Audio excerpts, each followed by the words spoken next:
Chair, meeting is now being recorded. Thank you. Good evening. I would like to call the regular meeting of February 28th, 2022 to order. We will start with the Pledge of Allegiance. Please stand.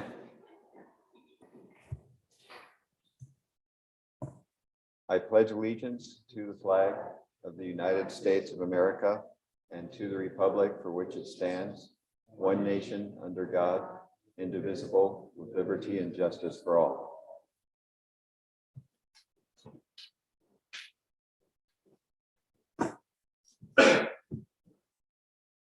Will the secretary please call roll?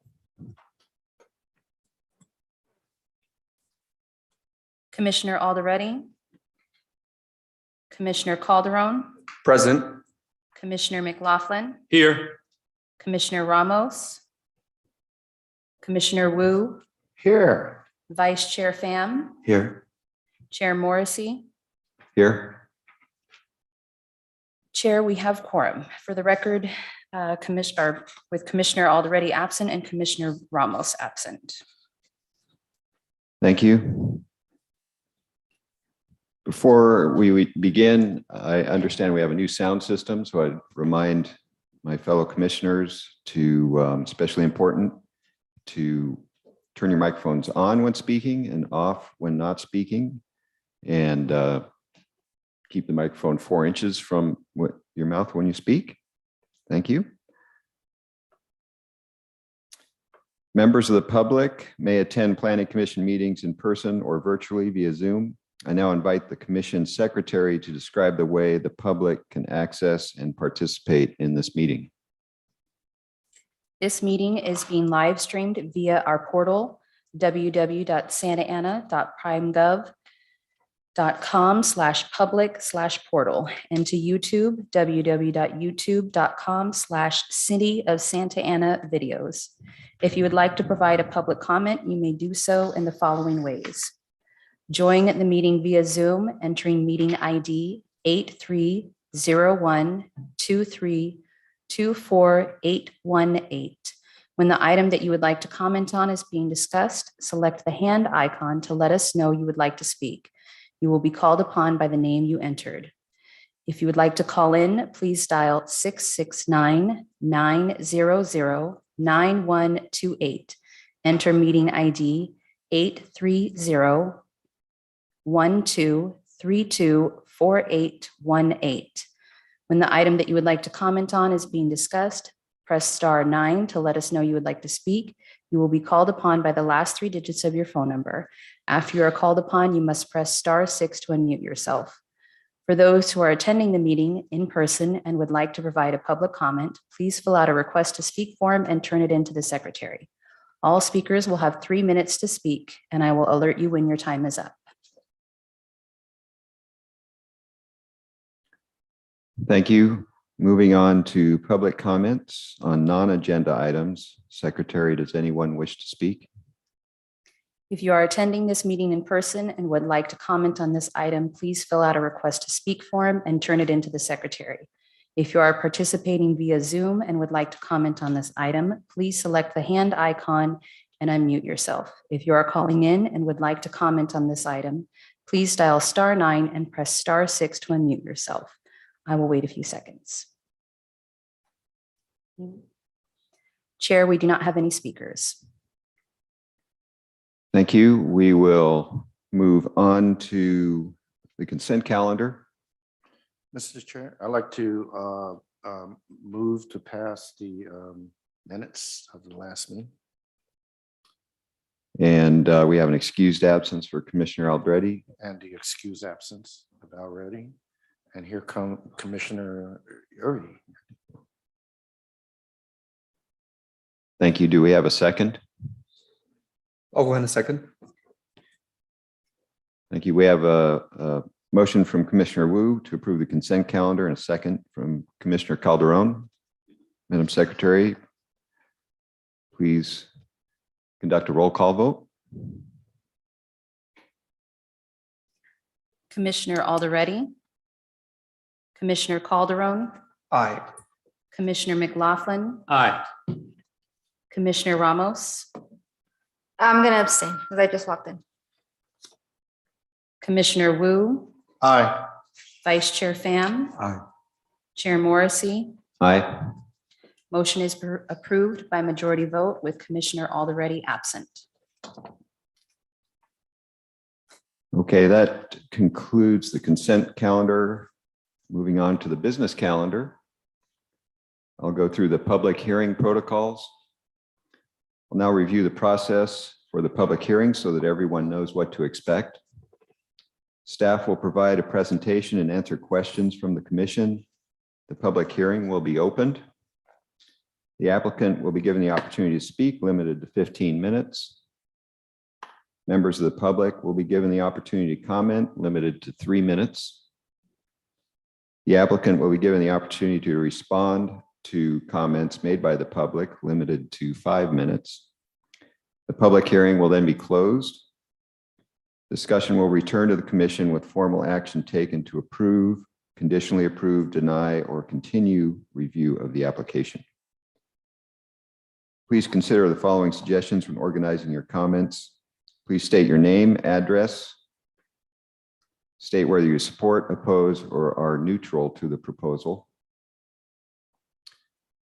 And your statement should include all pertinent facts within your knowledge. Avoid gossip, emotion, and repetition. A clear, concise, and non-repetitive argument is most effective. This is the time and place for public hearing on item number 1, conditional use permit number 2021-15, conditional use permit number 2021-16, and variance number 2021-02 for the property located at 2603 West Westminster Avenue. Please note, decision on this matter is final unless appealed within 10 days by any interested individual or party. Before we begin, do any commissioners have anything they wish to disclose with regards to this item? I'll start with Commissioner Calderon. Nothing to disclose. Commissioner McLaughlin. Nothing to disclose. Commissioner Wu. Absolutely nothing to disclose. Thank you. Commissioner Ramos. No disclosures. Vice Chair Pham. No disclosures. And I have nothing to disclose. And the staff will give a presentation, Ms. Heidi Jacinto.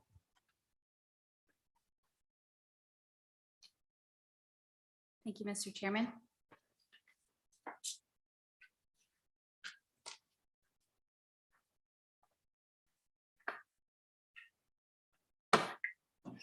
The item before you this evening is for Northgate Market. Three applications are being requested. Conditional use permit number 2021-15, 2021-16, and variance number 2021-02. The project site is 2603 Westminster Avenue, located within Ward 3. Kevin Lee with Lee Architecture is requesting approval of CUP number 2021-15 to establish a check cashing facility, CUP number 2021-16 to allow for off-premises sales of alcoholic beverages under a type 21 ABC license. Variance number 2021-02 to allow for relief from the Santa Ana Municipal Code sign standards and allow for additional off-centered signage. The recommendation this evening is for the commission to adopt a resolution approving CUP number 2021-15, 2021-16, variance number 2021-02, and to authorize staff to issue a letter of public convenience and necessity. The project site is located within the general plan designation of general commercial, the zoning designation of community commercial. The surrounding land uses include residential to the north, a commercial center to the east, a commercial center to the south, and a vacant property, and a restaurant and residential properties to the west. The site is 0.34 acres in size. On the screen, we have a photo of the site. Currently, it is vacant. The proposed project includes renovating the existing multi-tenant shopping center with new landscaping and architectural elements, as well as establishing a new check cashing facility, offering the off sale of alcoholic beverages under a type 21 ABC license, and install 6 off-centered wall signs on the primary elevation. This is a site plan. North Gate is located within an existing shopping center. And on the screen is a front elevation for reference. This is what is existing. Proposed modifications to the front elevation include new storefronts, an enhanced tower component, traditional arches and trellises, which is in line with the North Gate design, new landscape pockets, new paint and finishes. Staff recommends approval of this project as the proposed CUPs would broaden the availability of goods and services offered at the grocery store. The location is optimal as it meets the minimum 1,000-foot separation requirements from other check cashing facilities. Additional signage would offer better visibility as well as additional advertisement for all of the goods and services offered at the grocery store. Additionally, approval of the proposed applications would not adversely affect the general plan as it is compatible with the surrounding environment and consistent with the goals and objectives of the land use element. Furthermore, conditions of approval, a property maintenance agreement, and standards in the Santa Ana Municipal Code will address any potential negative impacts. A Class 1 CEQA exemption would be filed, which applies to existing facilities, would be filed for this project. And no anticipated fiscal impact is associated with this project. So finally, staff recommends that the commission adopt a resolution approving CUP number 2021-15 as conditioned, 2021-16 as conditioned, variance number 2021-02 as conditioned, and authorize staff to issue a letter of public convenience and necessity. And that concludes my presentation. Thank you. Does the commission have any questions for staff? Start with Commissioner Calderon. Sure. I just have a couple questions. So so the new Northgate that wants to be there, it used to be Stater Brothers before, is that correct? That's correct. Okay. Have there been any letters of like support or businesses against the Northgate being in place? Primarily asking for like the businesses that are like to the right-hand side? We did not receive any notice. Okay. Those are the questions I have for right now. Thank you. Commissioner McLaughlin, do you have any questions? I just have a couple. I'm not sure that this is for you or for the applicant. Is the applicant here this evening? Yes, the applicant is here this evening, and I believe representatives from Northgate are here this evening. Okay. I mean, the one thing that kind of was overshadowing this entire presentation discussion was check cashing. And I'm, I mean, Northgate's a market, a supermarket. And I don't know why it was emphasized so much in the presentation, number one. So it draws a couple of questions, and that is, do all the Northgates have check cashing? Or is this just one of few? So as far as check cashing, the Northgate is partnering with the business Prospera, which is unique to this Northgate. The applicant might be able to speak to if there are any other Prospera facilities within We can talk with that afterwards because that's not the Yes. answer to the question, but Okay, and then as far as check cashing, so a CUP is required for check cashing facilities in the zoning. got district. that, understand that. But it's just, I'm asking, the question, I think that we'll wait for the Northgate people to talk about it, but it's more or less, what does this mean from a store-wide store-wide program? Sure, in terms of why they want to establish a check cashing facility, I believe the applicant can speak to that. Yeah, that's fine. We can talk about that. Okay. That's my question. Thank you. Commissioner Wu, do you have any questions? I don't know if it's appropriate to make a comment about check cashing and the services it provides to populations that have difficulty accessing credit and financial resources. And I think the check cashing comes with telegram services, right? Or Commissioner Wu, if you have questions, either staff or the applicant can answer them. If you want to make a statement or discussion, it would be more appropriate at the time of deliberation. I'm sorry, I withdraw my comments then. I have no question. Thank you. Commissioner Ramos, do you have any questions? Yes, I do. Thank you. I'm wondering if we have any information on why the previous business left that site. So why Stater Brothers Market closed their stores? It wasn't. No, we don't have any information as far as why they've ceased operating at that location. Okay, thank you. Those are all my questions for staff as of now. Vice Chair Pham? Thank you. It looks like on the right-hand side of the proposed project, we're extending the trellis.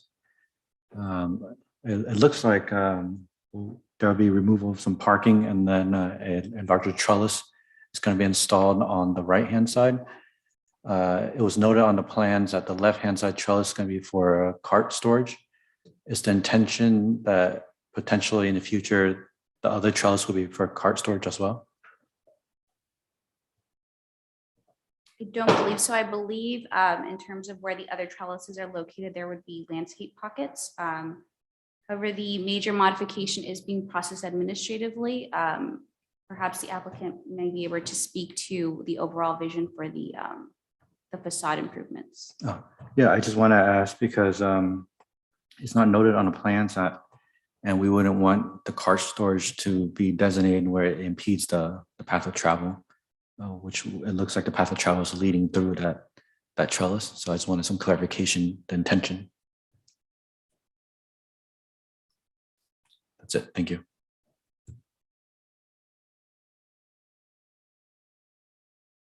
Thank you for your comments. I do have a couple questions as well. Do we know, I guess I was concerned about hazardous materials and the improvements occurring at the site, when this building was constructed, and if we are requiring a hazardous materials report?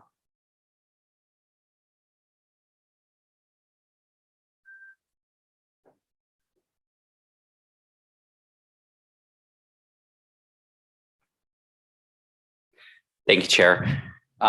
This project went through the development project review process like many others that come before you. And I believe the applicant does have some information that they can share about some hazardous materials or other wastes that were found on the property because it is such an old property. We are aware of those, but those are just standard components that would be addressed during plan check and construction. But they can provide the details of that during the applicant session. Okay, thank you. I guess. The other question is regarding electric vehicle charging. I didn't note any shown on the site plan or any EV charging stations planned. I don't believe any EV charging stations are being proposed at this time. Okay, are they required by code? I'm not up on commercial codes on that, but my understanding is they are required. Is that not the case? So with the plan check review, that would be reviewed by the building plan checkers. And if that is required, they would require it. Okay, thank you. Build on your question. Commissioner McLaughlin. So is this a lease or is this building being bought by Northgate?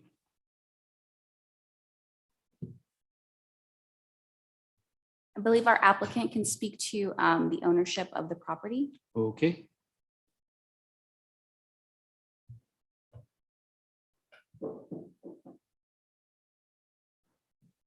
Madam Secretary, have we received any written communication? We have not received any written communication. Thank you. I will now open the public hearing.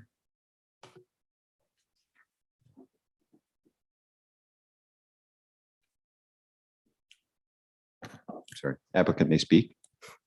Hi, good evening. My name is Kevin Lay with Lay Architecture. Thank you, Heidi, and members of the commission. I'd like to address the questions in line. Mr. Calderon, you asked about Stater Brothers and why their business has vacated that property. We do some work for Stater Brothers as well, and recently completed a turnover of one of their existing stores on 17th Street to an R Ranch. It's my understanding that they didn't see a market within Santa Ana for their stores. We're focusing mainly in San Bernardino, Inland Empire areas for them right now. Mr. McLaughlin, you asked about the check cashing business and the Prospera operations. All of the Northgate markets does have Prospera as a component. It's operated by Northgate Financial, which provides check cashing services at all of their 43 locations, and planning a 44th location right now.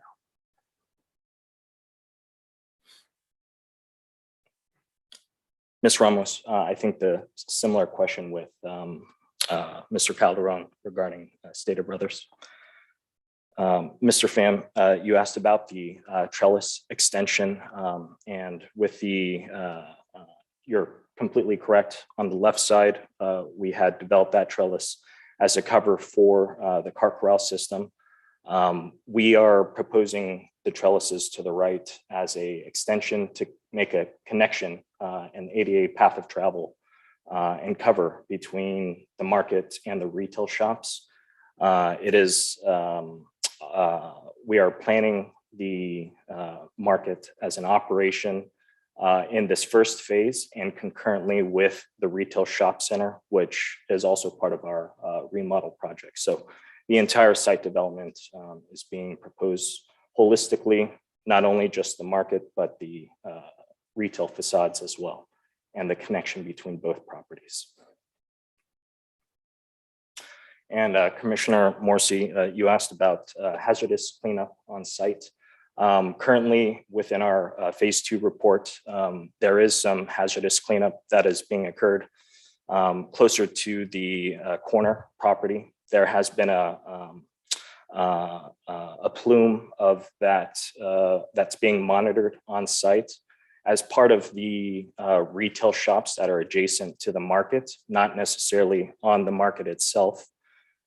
There is a environmental consultant that is being addressing that concern, and they do have plans in action to address the cleanup on site.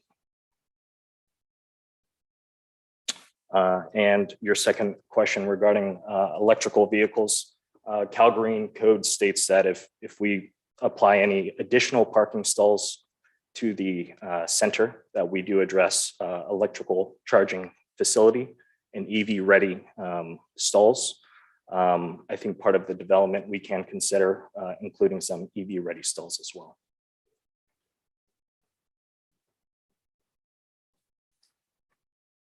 Okay, thank you very much. Bring it, see if the commission has any questions for the applicant. Commissioner McLaughlin. Speaking about parking, I didn't see anything in the presentation with respect to parking.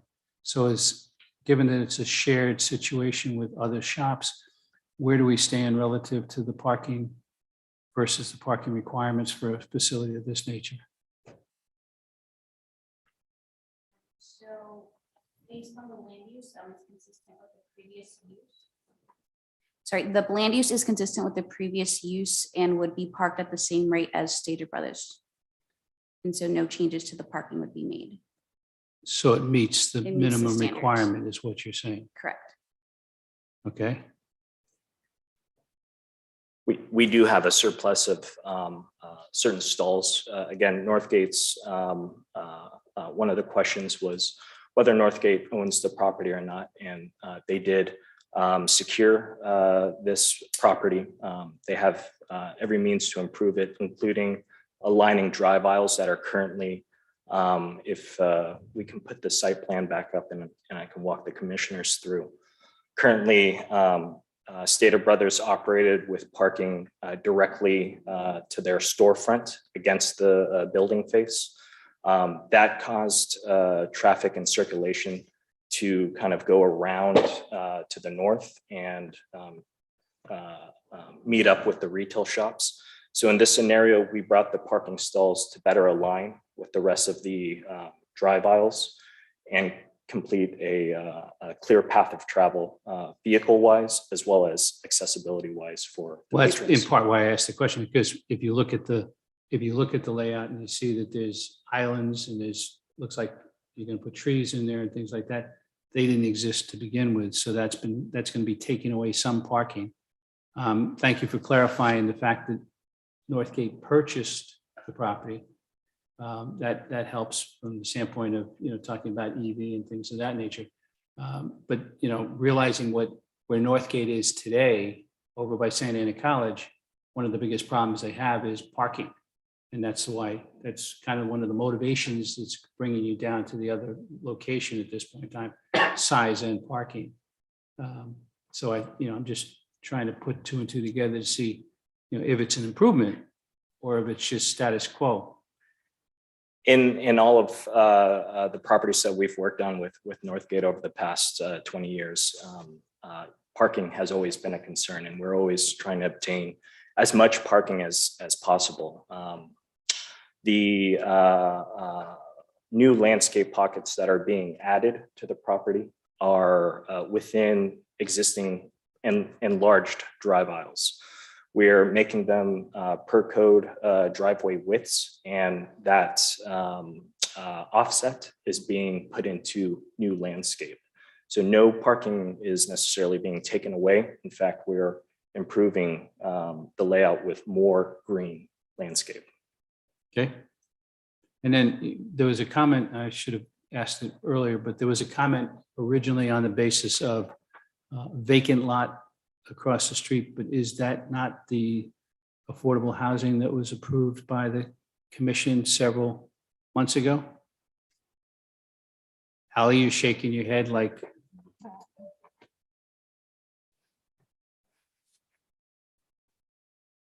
Yes, that's correct.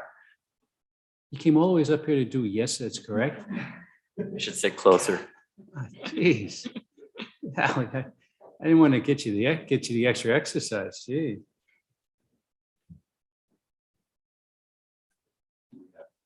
Do we have any other questions for Commissioner Wu? This is going to be similar to the North Gate that's in an existing shopping center on 17th Street, right? Where it's set back in the back, but you have other retail and you're sharing parking.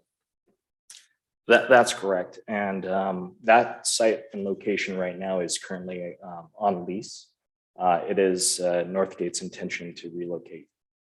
Well, you're going to relocate that That's Margaret, correct. to the one here. To this location in which they've purchased and will be And you're going to managing. close the that property. operation now? Yes, sir. What about the one across from Santa Ana College? That one That's the still one. remains Northgate Market. Okay. Then the second question is, where does your shopping cart go on this site?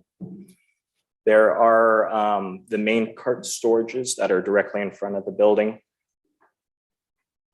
which you can see just underneath the Northgate Market sign. But within the parking stalls, we will locate a few cart corrals. So instead of the way it was currently done by the previous occupant, it's not going to be exposed to the element outside, but it's going to be under the trellis. That's correct. There will be a cart containment system that automatically locks the carts once they move beyond the property line.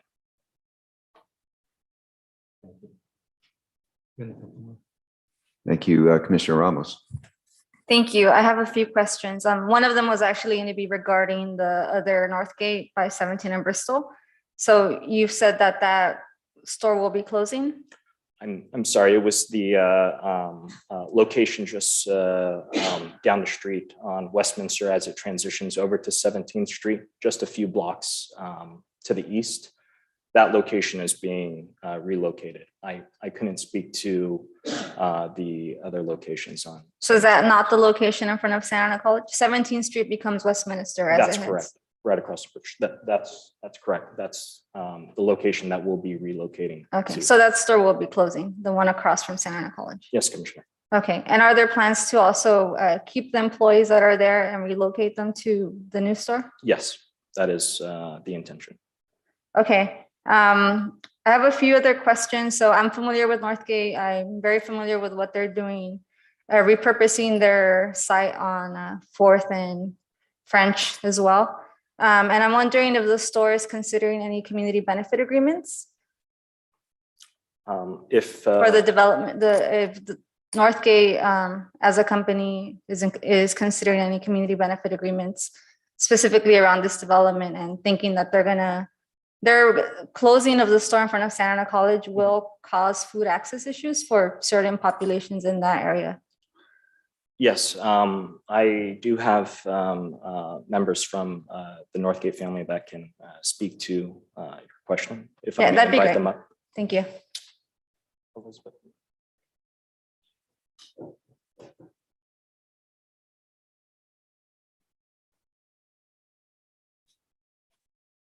Good evening. So as far as that, I'm not too sure what we would be doing. We are heavily involved with the community through different programs that we offer. So we are very in tune with the community. We give out different foods during different times. So I'm sure that there's something that we'll work with. We also have an additional 5 locations to this that are very close proximity to this one. So we would anticipate we would definitely be working with the community in some way. Have there been any meetings with the neighborhood associations that surround the new, where the new Northgate would be? That I would have to check with the office. I'm not too sure on that topic. Okay. Well, I would just encourage you all to consider maybe meeting with residents that live directly in that surrounding community. I might be wrong, but I think it's a Riverview West neighborhood area. But I know that in past conversations with Northgate and members of the community, specifically in Lacey, Northgate and the Northgate family did seem very interested in pursuing community benefit agreements that could directly benefit the residents that live in the area surrounding their stores. And I know it's very early on in the process, so it'd be great if you all could explore what that would look like. Absolutely. Outside of all of the other work you're doing in Santa Ana. Yeah, thank you. Absolutely. Thank you.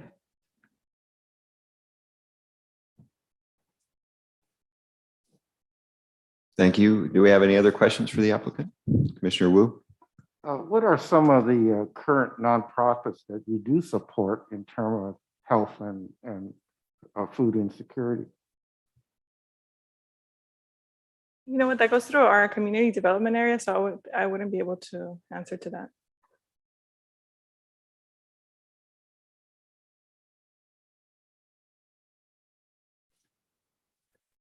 Okay.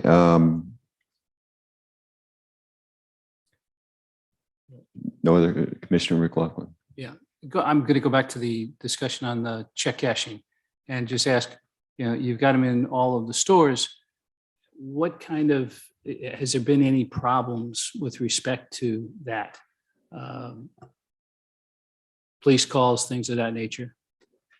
No, and we offer check cashing as an added service. It's one of the things that differentiates us from a lot of the other competitors. A lot of our customers rely on us. I know that a lot of check cashing places charge 5%. We do a very minimal charge, which is actually applied toward your purchase towards groceries. So it's been something that's worked out for us very well throughout the years, and it's a service that our customers have come to appreciate from Northgate. As far as issues, nothing out of the ordinary. I would say we've been practicing it for a long time now, and it's something that's very added value to our company. So if I heard correctly, you said that the fees are such that they're lower than the normal. That is correct. And it's actually, they'll give you like a coupon kind of thing that if you use it, you could actually use it. What they charge you, you could use it towards your purchase. So in essence, they're really saving money by coming to Northgate, and that's what we have the customer base that we do. Okay. Thank you. Okay, thank you. I will, unless the applicant has any final remarks, I'll close the public hearing. No further remarks. Oh, do we have any phone calls on, or members of the public that would like to speak? Madam Secretary? If you are attending this meeting in person and would like to comment on this item, please fill out a request to speak form and turn it into the secretary. If you are participating via Zoom and would like to comment on this item, please select the hand icon and unmute yourself. If you are calling in and would like to comment on this item, please dial *9 and press *6 to unmute yourself. I will wait a few seconds. Chair, we do not have any speakers. Okay, thank you. I'll formally close the public hearing at this point. So I'll bring it back to the commission for discussion or a motion. Do we have a motion? Yeah, I'd like to motion that we approve the three CPUC and variance.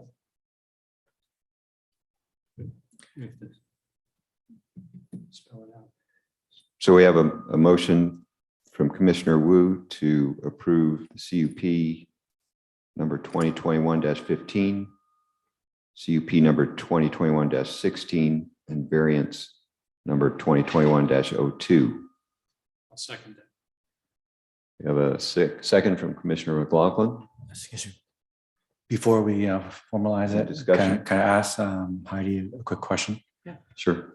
Is it within our purview as we approve these CUPs to ask that the trellis system on the right-hand side of Northgate, that there is some language that says that there cannot be cart storage there in the now and in the future, since it does involve the path? If there's a recommendation to add a condition that they must maintain the path of travel, I think we just want to, according to them, they won't use it for cart storage. We should specify that, to maintain the path of travel, I think would be specific. So that way there won't be any impediment of walkways. Right. So you want to propose a friendly amendment? Yes. Shouldn't formalize it? I was wondering, is it necessary because it's not currently being used that way, is it? Right.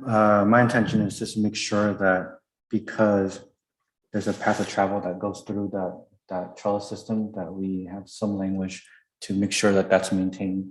Right, and it regardless of the seems that future unless I'm wrong, the CPUC and the variance allows the city staff when they enter into development agreement. The to ADA path support- of travel is a requirement under the building code. Depending on how they configure it, they would still need to meet the code requirement. What Commissioner Pham is indicating is that because the decorative trellis is a decorative component, he wants to condition that path of travel will be continue to locate there, Right. As long as it meet code requirements. So. The amendment is acceptable. I just wanted clarification. Thank you. I'd also like to propose a language via friendly amendment. Commissioner Wu, I'm wondering if you would consider a friendly amendment that includes language that, I don't know exactly how the language should be worded, but somewhere along the lines where we are encouraging Northgate to engage with residents, Santa Ana residents that live in the surrounding area of their store to see what a community benefit agreement could look like.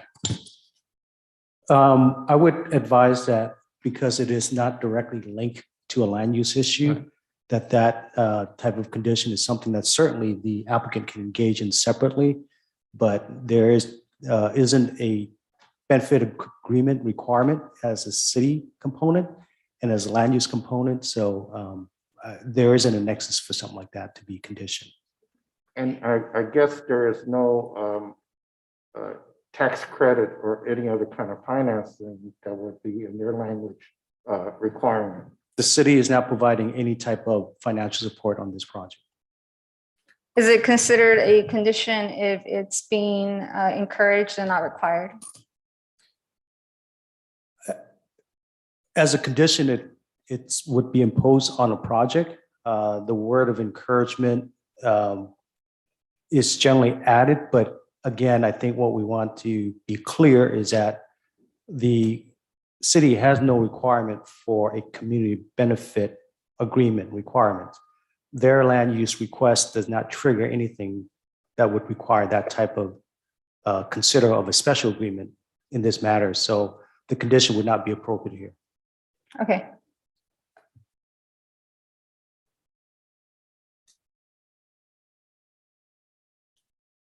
So I do have a question regarding the environmental report. Was that a requirement during the development review process? What kind of environmental report are you referring to? The applicant indicated they had done a phase 2 environmental report. That's a part of their cleanup requirement during, I'm sure it's part of the site discovery. When they purchased the property, there was contamination, and with it being identified, they would need to clean it up. And I believe they're in the process of the Right. cleanup. Okay, just wanted clarification on that. Thank you. So we have one friendly amendment to provide code required path of travel at the cart storage. Is that correct? And that was accepted by Commissioner Wu. Yes. Is that fine with you? I would be. Okay, so we have a motion and a second. Can we get a roll call vote, please? Commissioner Alderete, Commissioner Calderon, Aye. Commissioner McLaughlin, Aye. Commissioner Ramos, Aye. Commissioner Wu, Aye. Commissioner Pham, Aye. Chair Morrissey. Aye. Motion is approved with majority vote with Commissioner Alderete absent. Thank you very much. Congratulations to Northgate. Thank you for another quality development.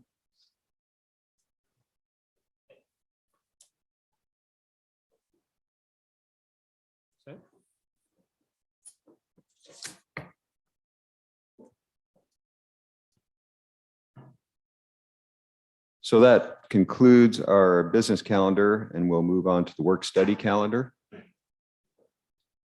And the first item on the work study calendar is SB 9.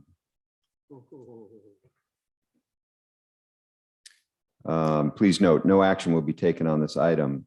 And before we begin, have we received any written communication, or is there a member of the public that would like to comment on this item? We have not received any written communication. If you are attending this meeting in person and would like to comment on this item, please fill out a request to speak form and turn it into the secretary. If you are participating via Zoom and would like to comment on this item, please select the hand icon and unmute yourself. If you are calling in and would like to comment on this item, please dial *9 and press *6 to unmute yourself. I will wait a few seconds. We do not have any speakers, Chair. Thank you. Now, Ms. Fabiola Melicare. I've never pronounced your last name before. Sorry if I That's okay. hacked It's that to Melicare. pieces. Close enough. We'll now give a presentation. Thank you, Chairman. Good evening, Chair, Vice Chair, and members of the Planning Commission. Tonight, we're going to be covering about SB 9. As you may know, the city adopted an urgency ordinance on December 21st of last year. This was passed last year and went into effect in the beginning of the year. And we didn't have enough time to go through the regular process that we normally would, which is coming to Planning Commission, presenting that ordinance to you guys first, and then having you guys make a recommendation to City Council. So this is an opportunity to kind of discuss what SB 9 is, what is in the ordinance, which is consistent with state law. We have really no choice. And to hear some feedback and some thoughts whether refinements need to be made to the existing ordinance. So I said before, it was effective, became effective in January 1st. It applies in areas where parcels are zoned single family.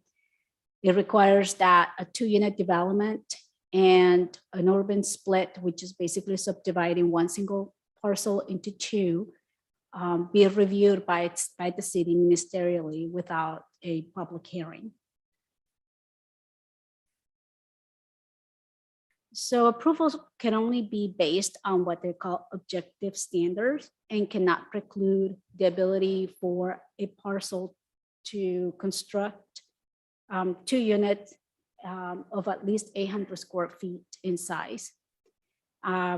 Objective standards, state law defines objective standards as a standard that involves no personal or subjective judgment by a public official and are uniformly verifiable by reference to an external and uniform benchmark or criterions available and knowable by both the development applicant and the public official prior to submittal. So basically, no subjective standards, be compatible, shall match what's in the surrounding neighborhood. Those type of criteria is no longer allowed. So there are limitations in how SB9 projects are developed in terms of parking requirements and whether the buildings are attached or detached. With SB9, there are certain exceptions of where it cannot be allowed. This include environmentally sensitive areas, or if a parcel is located within a 100-year floodplain and it cannot be mitigated, an earthquake fault line or things of that nature, the cities have the ability to not allow SB9 projects, or properties that are historic, or properties that were in the Ellis Act and that was used to evict tenants within the past 15 years. Demolition and alteration of generally are not permitted for rental units or get restricted rental units. So as indicated before, there are other exclusions that you cannot demolish, again, restricted housing that is for moderate, low, or very low income, subject to price control, and occupied by a tenant by the past 3 years.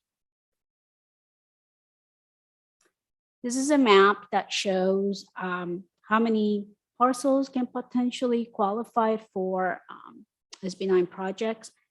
In all, it adds about approximately 30,635 parcels. As previously mentioned, historic properties or historic districts are excluded. Those will not, the current ordinance that was adopted by the city excludes historic properties. So what can be built under SB9? So if you have you could build if you have one existing primary dwelling unit, you can add an additional one. You can add a new accessory dwelling unit and a junior accessory dwelling unit, which yields 4 housing units. Or you can have 2 primary units. It could be attached or detached, an attached duplex. For example, 1 new accessory dwelling unit and 1 junior accessory dwelling unit. Again, that will yield a total of 4 units. And in either scenario, the city has to allow it and approve it ministerially, no public hearing. So the minimum lot size in order to subdivide it has to be 2,400 square feet, and each new lot has to have a minimum lot size of 1,200 square feet. If you have a larger lot than 2,400, it could be 60-40. And once the lot is subdivided, you cannot do sequential subdivisions. That is not allowed. And so if you have if you own two adjacent parcel, if you subdivided one, you will not be allowed to subdivide the adjacent parcel unless they're independent owners. So if I own one lot and the chairman owns another lot, then we can both do an SB9 project. We are very limited and denying what cities can do in order to deny a project under SB9. Basically, the building official will have to make written findings that there are adverse impacts or public health issues related that cannot be mitigated. And as you may know, that is a very high standard to meet. So it's really, really nearly impossible to deny a project under SB9. So again, for zoning, the only things that we can review are those objective standards in terms of design review of subdivision. And again, any of those standards cannot preclude from having an applicant build at least 2 units on each parcel with a minimum size of 800 square feet. This is a comparison table. It shows what we will require for a single family subdivision, a minimum lot size of 6,000 square feet. Now, it will be 1,200 square feet. The front yard setback, we can still require the same. Rear yard setback, state law says 4 feet. Typically, we would have required 20. Side yard setback, minimum of 5 feet. State law says 4. On corner lots, we can still require the 10 feet. Minimum street frontage per lot is 50 feet. State law says minimum is 12.5. So you can have a flag lot, and that access that fronts to the street, that that will be 12. Minimum has to be 12.5. Lot coverage, we can still regulate. So in the single family is 35%. In this case, the ordinance that was adopted by council says that is 35%.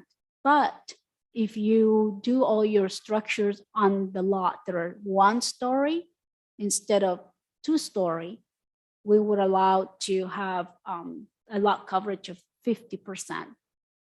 So that will be, I mean, there are trade-offs when you do that, but basically kind of, if it's primarily in the single family residential zone, kind of keeps the scale the same. Again, you might not have as much open space. So like I said, there are trade-offs. Parking, we require 4 off-street parking spaces for up to 5 bedrooms, and an additional parking space required for each additional bedroom. In this case, SB9 says 1 parking space, cover or not cover, but none is required if located within half a mile from a major transit corridor or stop, or 1 block from a car share vehicle location. The height is 27 feet. In this case, if you have a small lot that is less than 2,000 square feet, we would allow that height to be 22 feet. So you don't have a very slim, small structure that is very tall. So the number of units, again, it's up to 4. Building separation, we require 15 feet. And for detached accessory building units, 5 feet. So they will have to comply with the underlying zoning that it's currently in our code. So for a local agency, can require easements, again, for provision of public services, to access from the right of way. But cities cannot require any dedication of right of way, construction of offsite improvements, or correction of non-conforming zoning conditions. So there are some anti-displacement requirements within SB 9.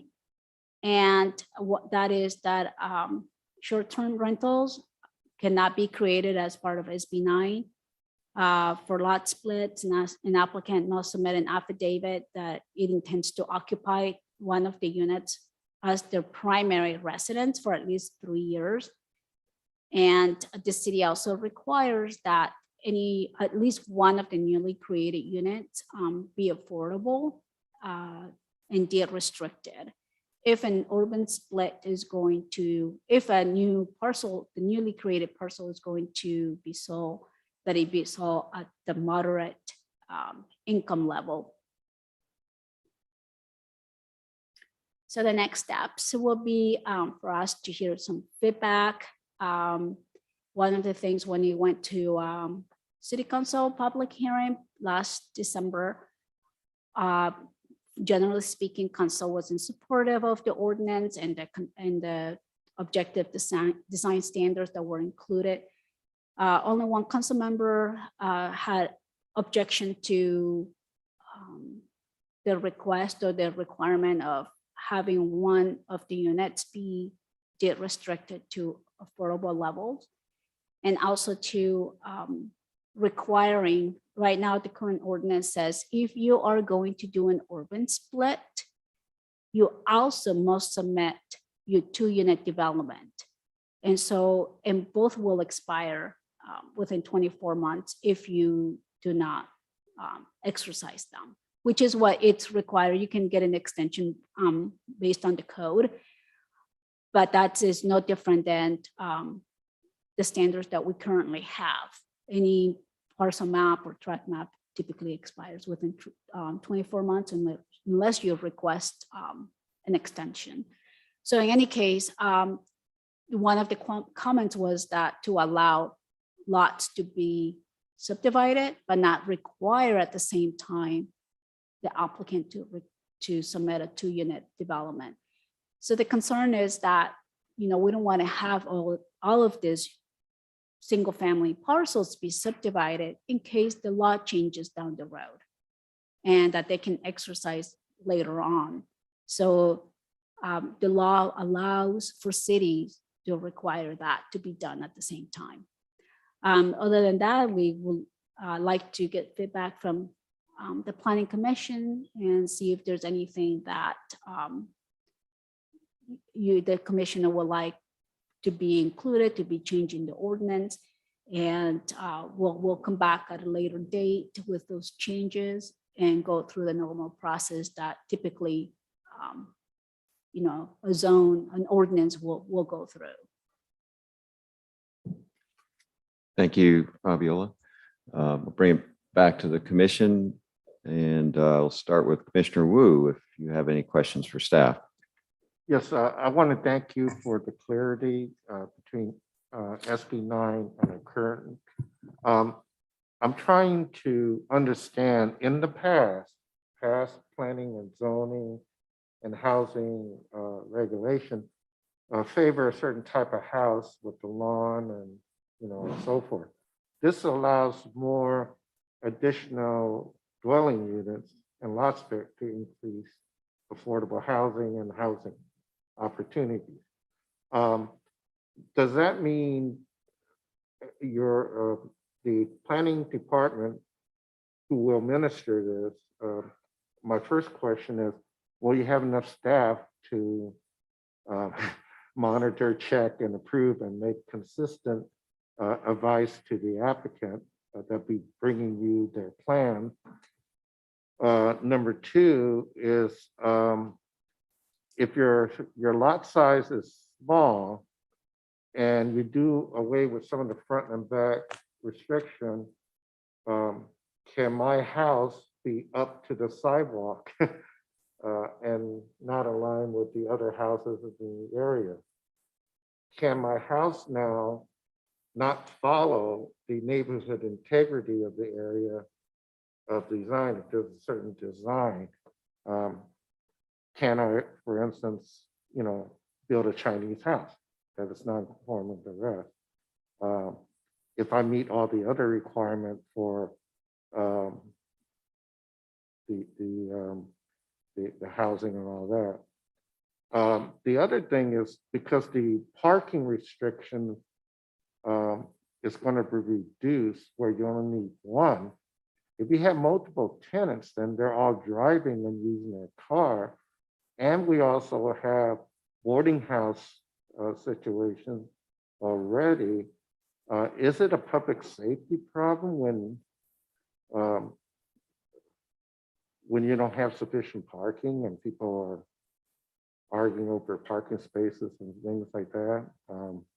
And I know that sounded judgmental. I didn't mean it that way. I'm just wondering what would be the consequences later on. So what I'm kind of getting is like, I understand the state intention to help increase housing availability at a time when there's so much homelessness. At the same time, homeownership in America is not about housing, it's about a financial instrument, which is not created by housing laws and housing people. It's just one of those things that's been problematic in terms of providing housing to people. And I don't know how we put a priority on the human needs of people versus the financial needs. So that's my input in terms of weighing all these balances. But I like what you've done because you meet the spirit of the SB9 by just looking at those things that does not weigh in on the areas that I'm kind of having going through my head, but to put it in a more succinct way of looking at those areas. And I think you've done a good job of that. And it helps me to understand it. So my last question, when will that presentation be available on your website so that the community can see that? It will be available after the meeting, definitely. We'll have it posted. And yes, you're right about parking. It's a very delicate situation in balancing the state law requirements and not having the ability to legally require more parking. However, I think what staff does in reviewing projects, whether it's a SB9 or any type of housing projects, is taking that into consideration, because also too, you know, the people, if it's a rental, they understand that, you know, they can get better tenants, and if they have those amenities. People are going to have vehicles still. We're not at a point where people, you know, take public transportation only. And so it is something that we look into the development. I mean, we may not be able to require, but we definitely speak to all the applicants, whether it's a small project or big project, to provide ample parking to meet the needs of the residents of whatever project it might be. Currently, city are holding meetings on permit parking. Would that be impacted as well? I'm sorry, what was it again? The city is currently having presentations in neighborhood associations about permit parking. Would that permit parking be impacted? Well, I think that as a whole, we have an issue now. So whether it's going to be impacted, potentially it's going to be impacted more so if we get a lot of these applications, especially in areas where they're already impacted by lack of street parking. But I assume that any type of program, or maybe, you know, if the city wants to be more, you know, a little bit more proactive, there are other things that could be done, managing parking within existing parking in commercial areas. But that's something that requires other different partnerships. But, you know, I'm sure parking, we're going to be talking about parking for years to come. So a concept like neighborhood integrity is kind of altered now, right? Yes, the answer is yes. Okay, and things such as neighborhood preservation.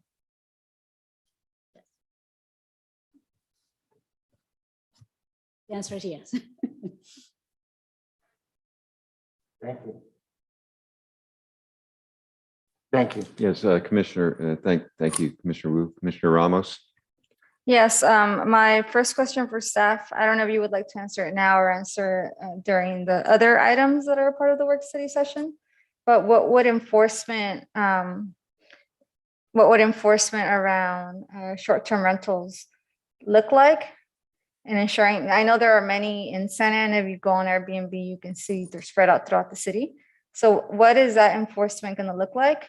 And I noticed in the presentation, the language that was used, I think, was reduce or minimize the impacts of the short-term rentals that are existing. So I was wondering if that specific word was used because there might be some short-term rentals that might be allowed to continue, or.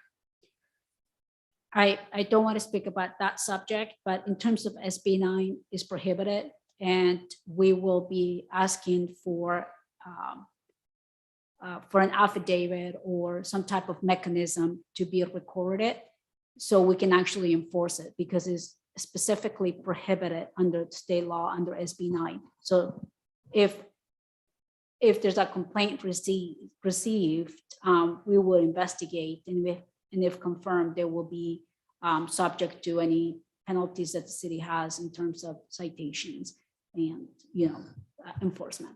So would that be through the city's existing code enforcement department? Yes. And with the staff that is assigned to residential inspections, those that are specifically around like habitability violations, would they also then be made responsible to look into these? It would be the code enforcement division that will be responsible for any type of response to a complaint or enforcement of short-term rentals that's prohibited. Okay, so I'm asking because I'm concerned that depending on what this looks like and I know we might talk about it in the next work study session item specifically around the short-term rentals. I know that code enforcement has often said that they don't have the capacity to do their work to the level that they would like to. And I know that they're also being very proactive in going out to apartments that might have habitability violations. So I'm wondering how their work would be impacted and their capacity to do that very important work if they're now also responsible for looking into these short-term rental violations. It will be a part of the work program on enforcement. A short part of short-term rental. We are always reviewing our staffing resources, but having the ordinance in place will allow the city to address the issue when it does come up. Okay, so it would be with the existing staff and. Correct. Okay.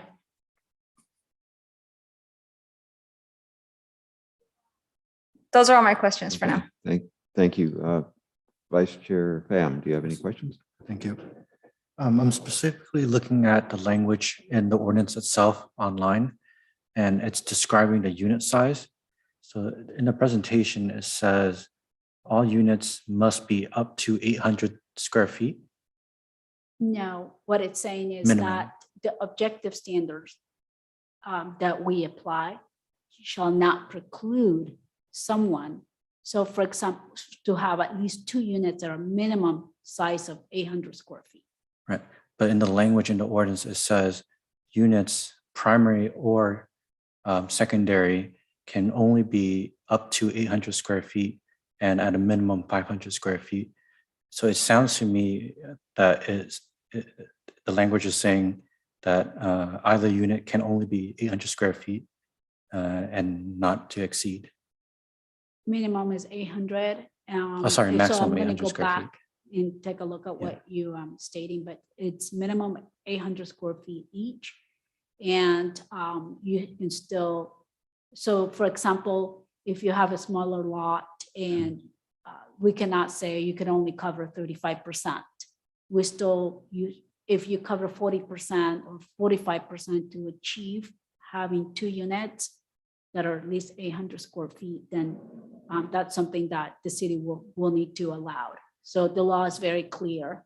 So yeah, so I'm going to go back and take a look at what you're stating. Yeah, make sure that it's clear. Yeah, it's in subsection 2 in unit size. It says total floor area of each primary dwelling that is developed on a resulting lot must be less than or equal to 800 and more than 500. So my reading of it, and I see similar language in other emergency ordinance in other cities as well, that it sounds like it's indicating that the units can only be 800 square feet. No, they could be larger than 800 square feet, but. So I think some the minimum clarification is on the language 800, Yeah, would be so I'm good. going to take a closer look. And then secondly, I know that Santa Ana has a worksheet for the ADUs that kind of broke down kind of the basic design guidelines that you had kind of in front of us, where what are the setbacks, what are the required Checklist. open space. Yeah. I think that would be very beneficial just for kind of the layperson to take a quick look, because the ordinance itself is very long. And then if you're not kind of in the profession, it's kind of intimidating. Yeah, the application will have a checklist that Right. kind of breaks down all of that. And then it will make it a lot easier for people to follow what is needed in each scenario. If you want to just do it the 2-unit development, but not do the urban lot split, Mhm. and vice versa. If you use the urban lot split, then you'll have to use both applications. And then I'm not sure it's explicitly stated in the ordinance, but I think it'd be beneficial to have some language in the ordinance that states that it's the owner's responsibility or whoever is submitting to check if there's our utility easement existing on the site, and that precedes the 4-foot state requirement. Just because some lots there are SC&E easements that are 6 feet because of overhead power lines. And I think that should be respected, even if the requirement is only 4 feet. Yeah, those are easements, and the utilities typically are recorded, and we don't have the ability to waive those requirements. So it's already recorded, and the only way that those could be changed if the utility that has that easement makes those changes, but we cannot ignore them. That's all my comments for now. Thank you. Thank you. Commissioner Calderon, do you have any questions, comments? I actually don't have any questions right now. Commissioners prior to me asked the questions that I wanted to say. My only concern now obviously is just parking, honestly. Like, it's just a big issue currently happening in our city, and adding another dwelling in the lot just seems like it's going to cause more problems. So, parking permits could be a alternative solution to this, but I mean, it's just I just see it becoming really messy, to be honest. But it's a law that just passed, so no comments right now. Yeah, Commissioner McLaughlin, questions? I've got a number of questions. Let me just do the hypothetical of, you have a lot that is a minimum of 20, what? 2,400? Mike's on. I'm quiet. Minimum 2,400 square feet. And each house on that property is a minimum of 800. And then you have the ability to put another ADU on that property. That is correct. But that ADU that is on that property is how big? Because the numbers say it'd be 16, it'd be 16 from 24, which is basically 800 square feet. So what can you build on that for that third piece of property, that third building? Basically, you'll be allowed to have up to 2 units in each of them. So basically 1,200 square foot lot, you can have 2 units. One could be 800 square feet of primary, and then you can have a detached accessory dwelling unit that has to be allowed by law to be a minimum of 500 square feet. Well, then you're saying it's 1,300 square feet for housing, for a dwelling or dwellings. And you're saying that there's what, So basically- 900 square feet of open space? Whatever that turned out to be, you But I can't thought- preclude. I was under the impression that this could yield up to 4. Yes, and one existing single family parcel, yes, because you will have basically still 4 units where you had 1 before. I mean, where this is going is something that, if you look at the housing that we have today in the city, there's a lot of, the city had an ordinance basically that said you couldn't build unless you had 6,000 square feet. And we've approved in recent years 3,000 square feet. Yeah, the city has a small lot subdivision ordinance. Right. Which is still exceeding the 24 square feet that you've got under SB 9. So we could have 4 units on that property, on a 3,000 square foot property or a 6,000 square foot. We could have 3 to 4 units. That is correct, yes. Now, okay, so building on to the, where the exceptions, if we talk about historic, is that the property itself that is determined to be historic, or is it the surrounding properties and there's a certain distance that's involved in that situation? Because, I just see if it's that dwelling, you could have one very nice historic home and then have 5 multiple dwelling properties surrounding that house. There is no distance requirement. If let's say that one parcel is within a historic district. So let's say that you at the edge of that historic district, and there are clearly defined boundaries. Typically, I assume that the boundaries are probably up to the street. So maybe if you cross the street, I hope that that's where.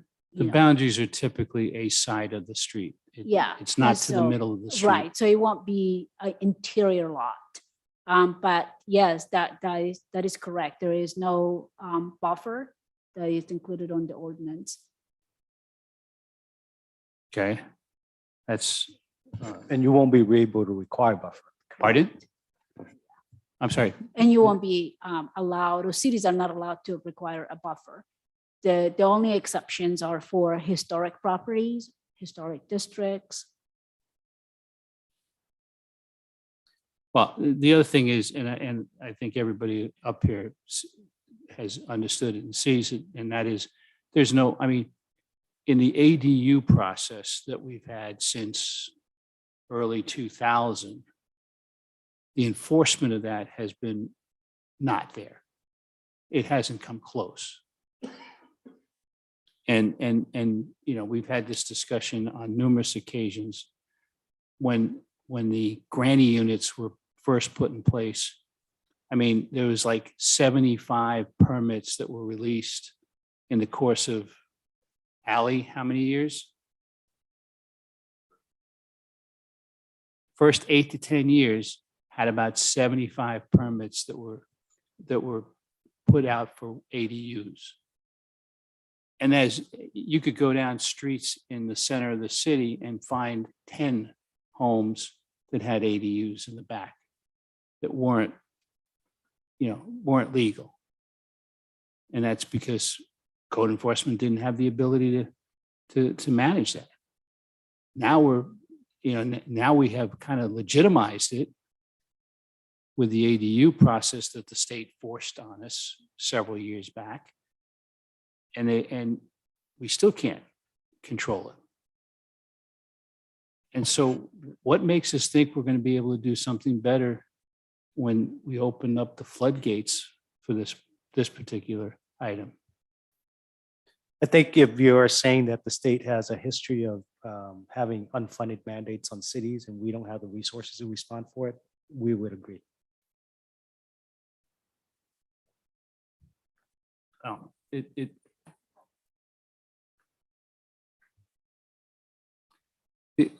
I'll go, one other question. You had the map up there. How many units did you say potentially could be? Um, yeah.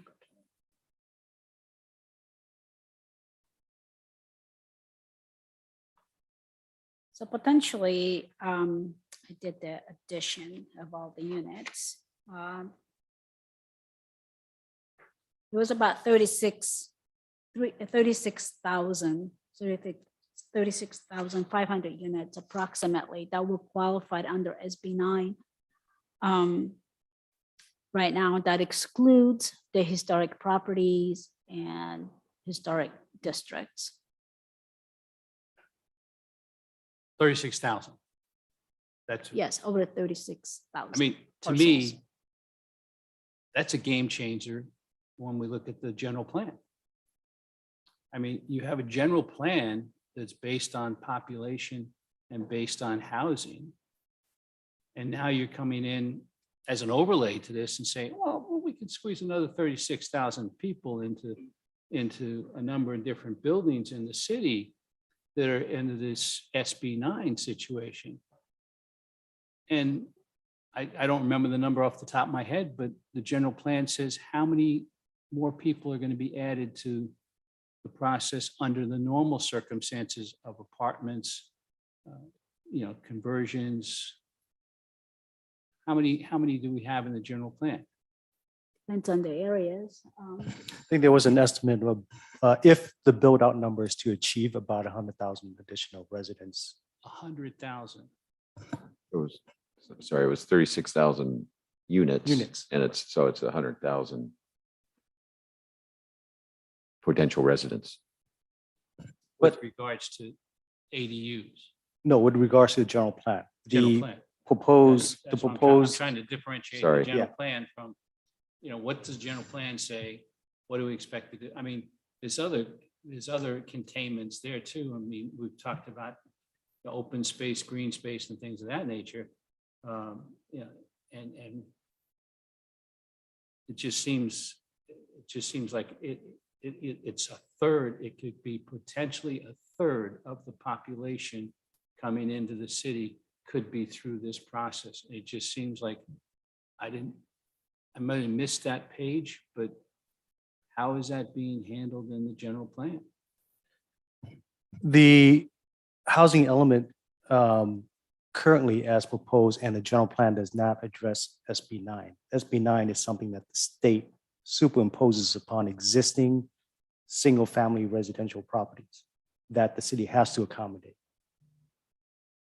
In So addition to basically, that, it's making it by right for a property owner to be able to do what SB 9 is imposing without the city's ability to say yay So, or nay, I mean, unless it's in a historic district or there are special conditions locally that's been identified to be hazardous that would not allow for the subdivision or construction of these units. But the city, every city in California has to provide design standards to allow for this to occur.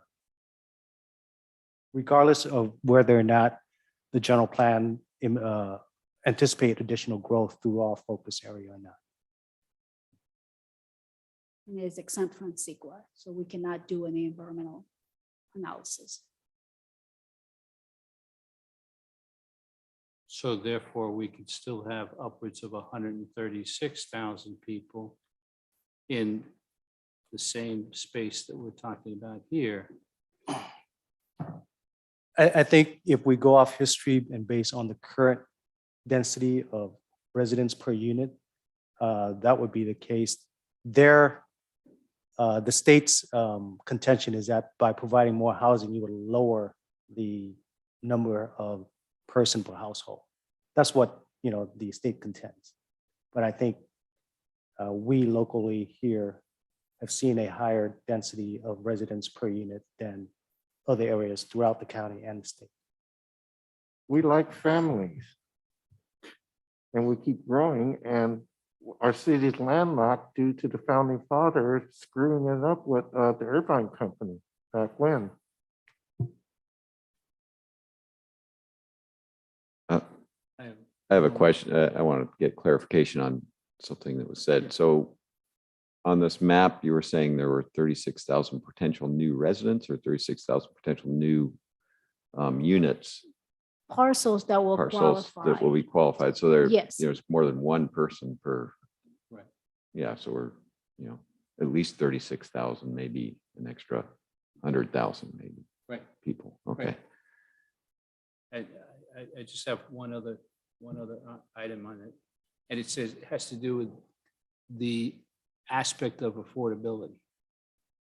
Understand that as, I mean, we understand the general term of affordability, but what level of affordable housing does this have to be? Or is there a requirement? Yes, if it's going to be a rental unit, if somebody's just gonna build the unit, it will need to be at a low, very low. At what? Low or very low affordable levels. Low or very low? Correct. If you are going to subdivide and sell the newly created parcel, it will need to be sold at the moderate income level. Do all the properties have to be sold as two parcels? No, they can just, you can subdivide it and hold it under your ownership and develop, and you still be required to include the deed restricted affordable unit.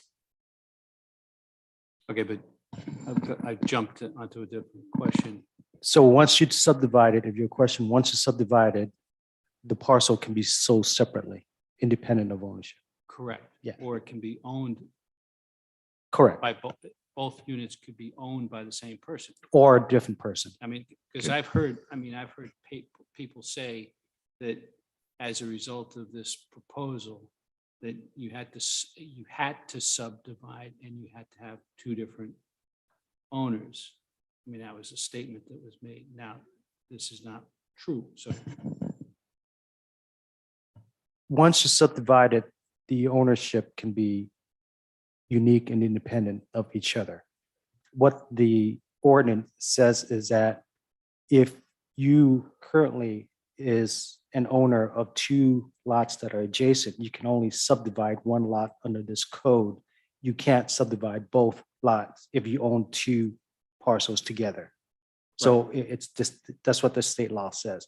But if it's two separate owners that owns two adjacent lots, both owners have the ability to subdivide those lots into two smaller lots, and they can also be sold separately to different owners. But once the lot has been subdivided under SB 9, they can no longer qualify for further subdivision of those smaller lots. okay.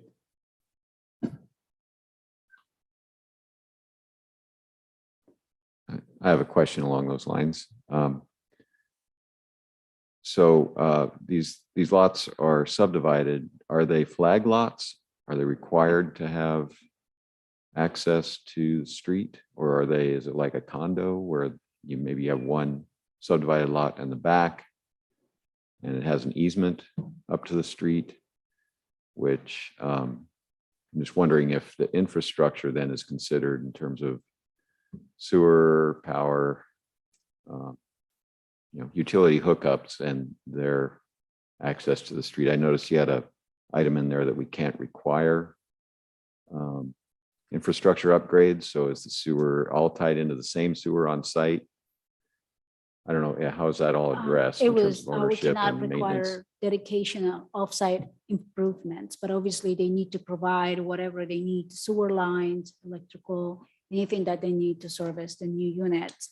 And to answer your question, yes, they need to have at least 12.5 feet of street frontage. Okay. And if they do a flag lot, potentially it could also be not just the access, but also where it could be an easement also to provide access to the existing primary dwelling unit, and also to locate whatever underground utilities might be needed. So it would be either fee simple subdivision where you have two lots side by side, You can also have a flag lot situation where one is in front and behind the other, but there is no condominium ownership under these regulations. So the homeowner have to pay for that? Uh, Any infrastructure upgrade? The utility connection and all that is associated with on-site connection providing for the house. Yes, the homeowners needs to pay for all of that. What the exception that the state is barring the cities from is requiring a development to pay for upgrading any infrastructure.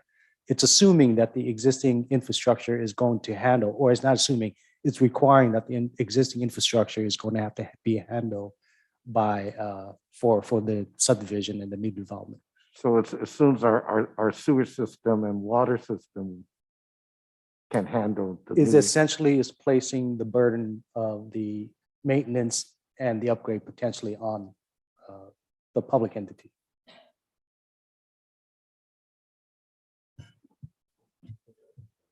So McLaughlin.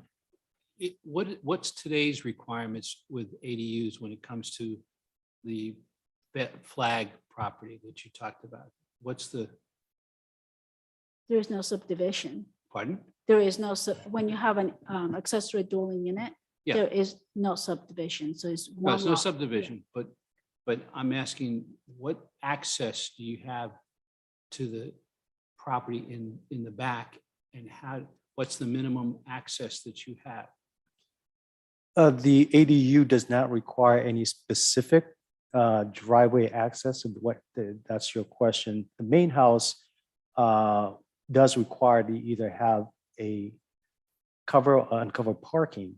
Right, But in terms of an independent access, if I'm being understanding correctly, a driveway to the ADU, that's not required. I'm just asking what the minimum requirement is, because as an example, there's a property in Park Santiago that, it's a fairly large ADU that's being built behind the house that fronts on the street. And everything was brought through the side door of the front house. And that's about the access that they've got, about a 6-foot access to that whole situation.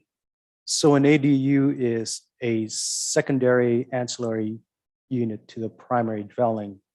In the case, what you're discussing, under SB 9, what we're saying and what the code is requiring is that if you are going to subdivide a lot, you have to have a minimum of 12 feet, 6 inches fronting the street so that it does provide for access to a separate legal lot.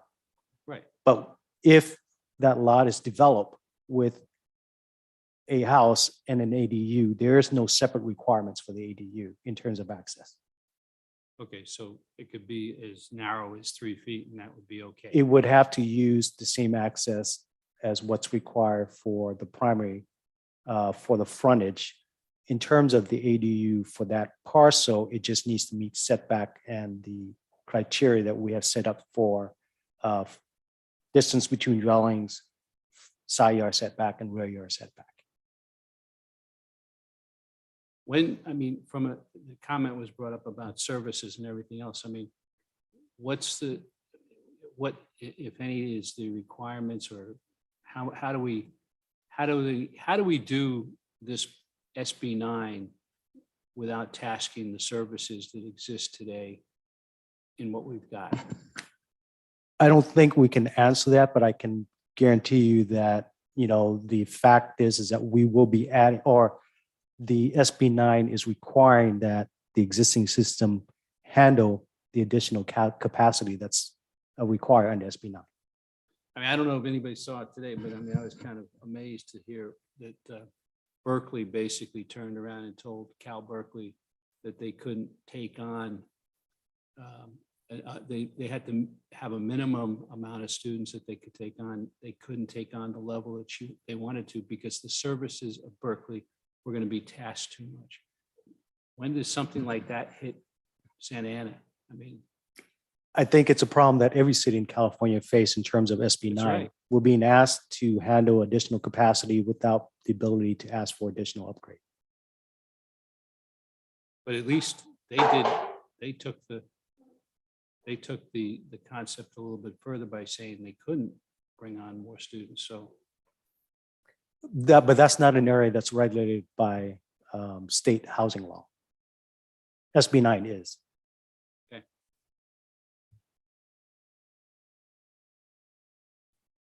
Okay, thank you. I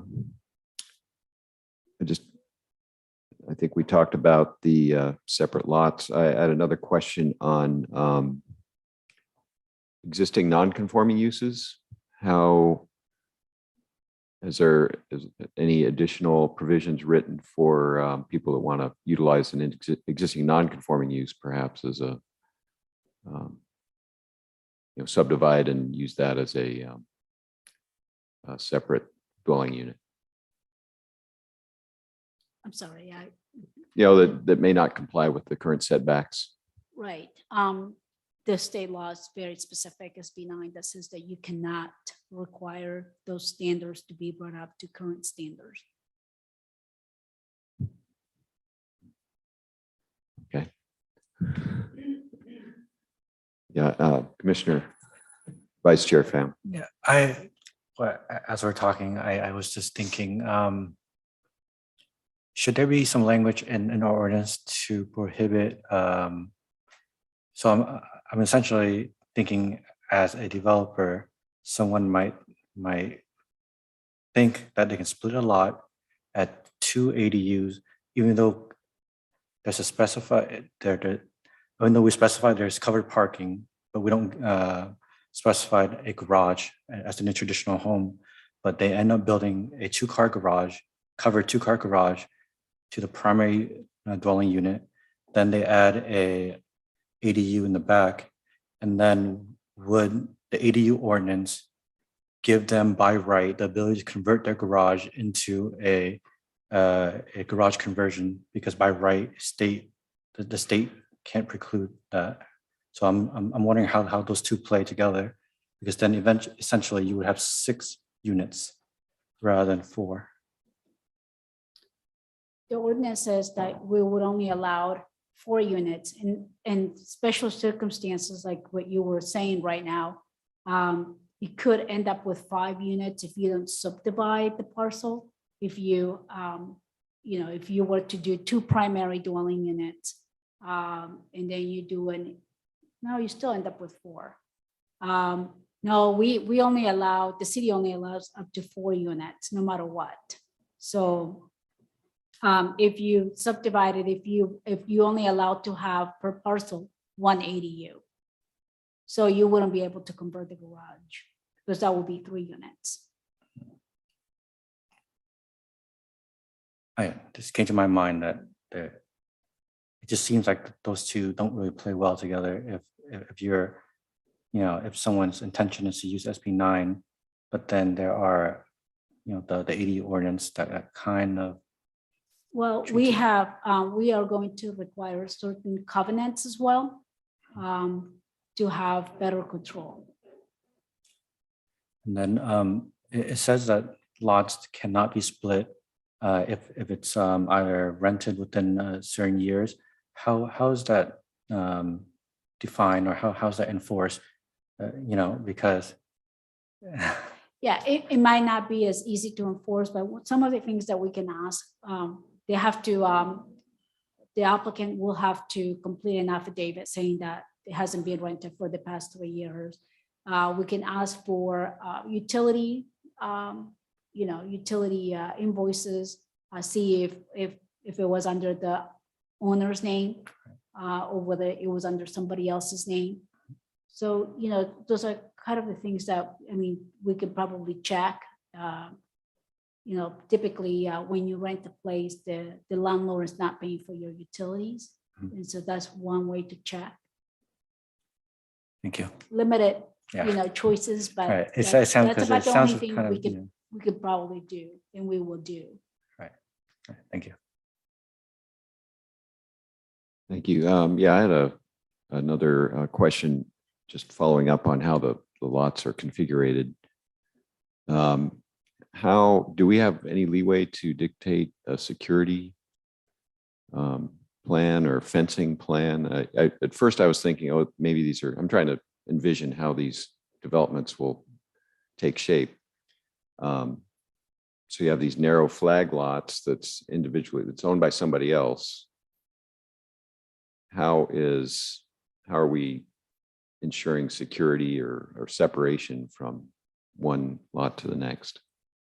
I mean, it will be no difference than how it is now. I mean, if you're my neighbor and I like you so much and we decide not to have a dividing fence on the side, I mean, the city is not going to require to have one unless it's a new development that is being reviewed and we're asking for those to be incorporated. But if they're like existing development, your typical single family, that will be up to each property owner. I mean, typically people want that separation. We could probably, as part of the subdivision, we can require or ask where the fences will be located, what type, especially if they're going to be visible from the street. That's something we want to regulate. Make sure that it's a material height that is required by the city or allowed by the city. There's certain type of fences that are not allowed, like chain link. So we want to make sure that fences are consistent with our requirements, and we can ask as part of the subdivision. So that could be included if if amendments need to be done. I That a don't know fence if- plan be submitted with a subdivision. It's typically when we buy a house, there's fencing around the house, but I don't know if that's actually required. That's why I was asking. I asked about the condo thing. I didn't know if it's just a case of, Typically, you we have do two- ask for a fence plan. We would ask for a fence plan just to make sure we understand the development proposal, but fencing is not required as part of a single family home development, but it is for multifamily. But this is not multifamily. It's not considered multifamily.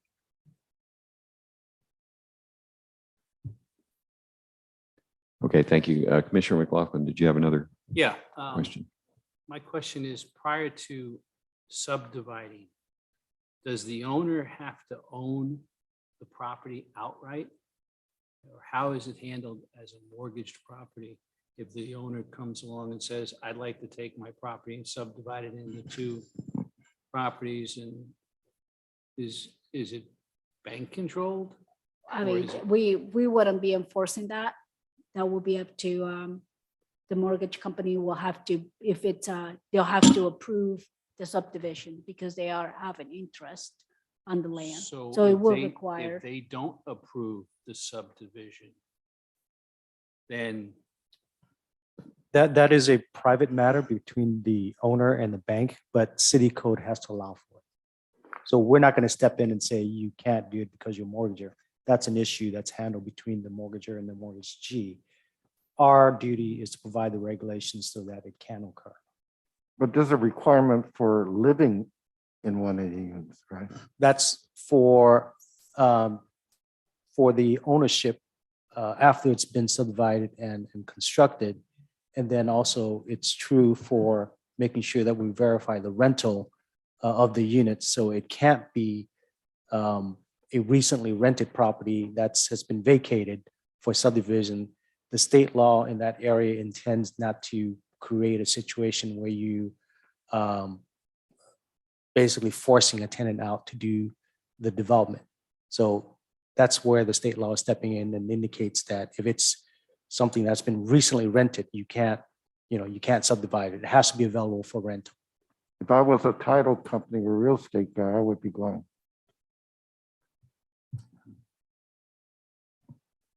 So right. the answer is it's between the owner Yes. and the mortgage company. And if the mortgage company says no, then it doesn't happen. If the mortgage company says yes, it can happen. It doesn't have to be, the property does not have to be owned outright by the current owner. Not from the regulatory standpoint.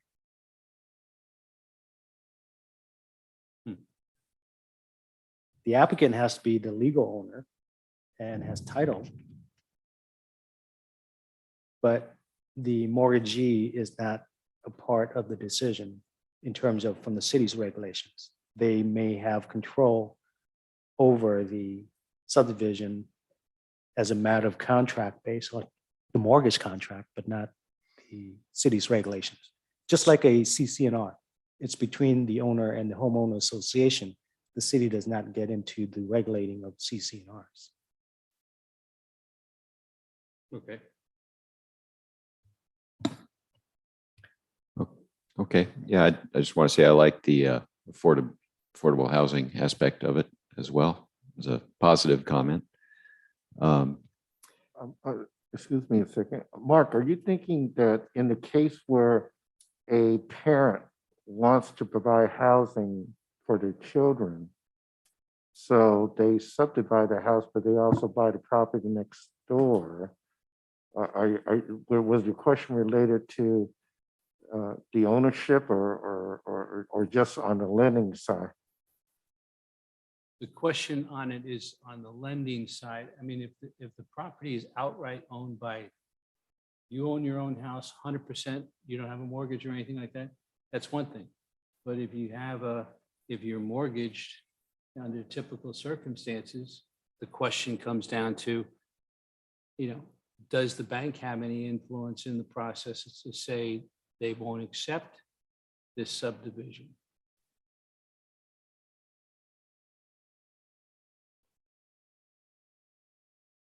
I mean, Thank you. I'm also thinking as a parent, providing housing for my kids before the rent's all going crazy. And I was just thinking if there's a way to buy houses for their occupancy. Yeah. I'm guessing in that matter, I think that when you develop the lot, you're going to have to provide a title report showing that you have the title to that lot. So I'm assuming to be able to split a lot, you would need to provide 2 different titles, which means I think as long as you have the title if you're granted a title, then you have resolved whatever financial issues you would have with the bank. You granted the title and you have title, but if title is based on a mortgage, then there's another party involved. You have the title because you own the property and you pay for it outright.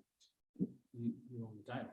But I'm guessing your question is, how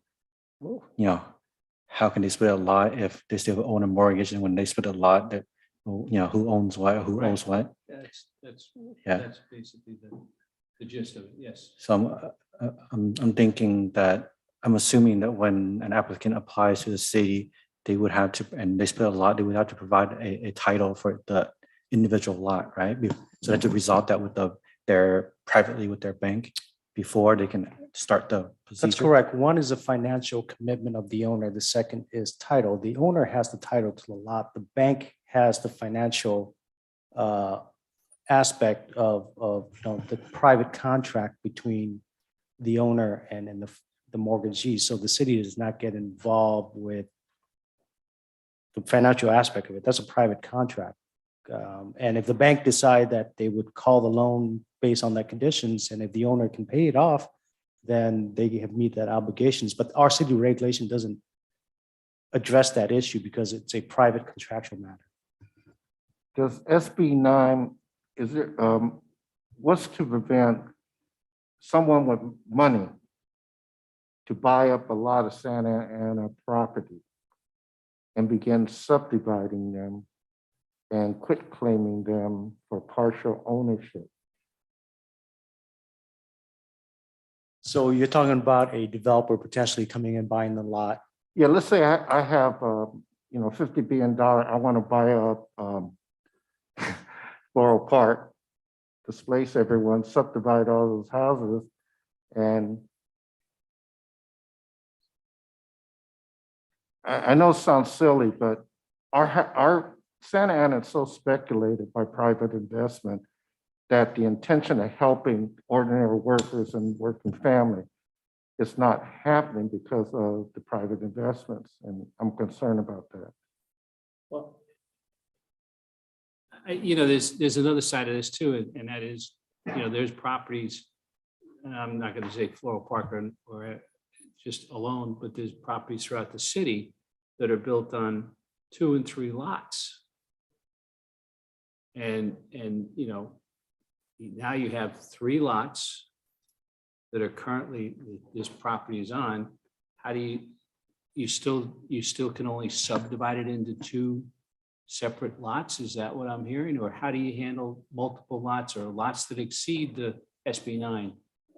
The regulation says that if you are the owner of all 3 parcels that are adjacent to each other, meaning that they are side by side, you can only subdivide one of them.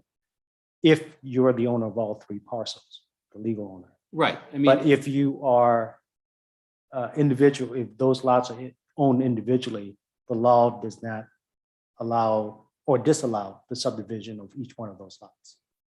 I mean, because there was an individual, it goes back a number of years, but basically they wanted to purchase a 3-lot plot.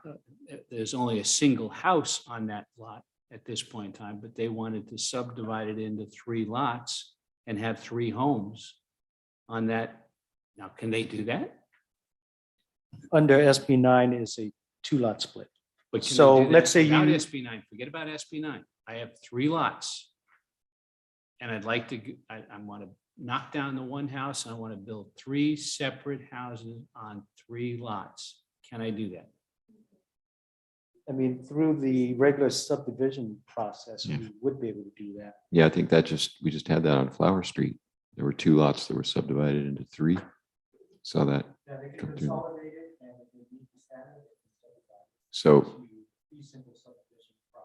now if individuals come in and buy each one of those lots, they could now subdivide it, depending on the lot size, subdivide it into each one of those into 2 separate. You could have 9 pieces of 9 buildings.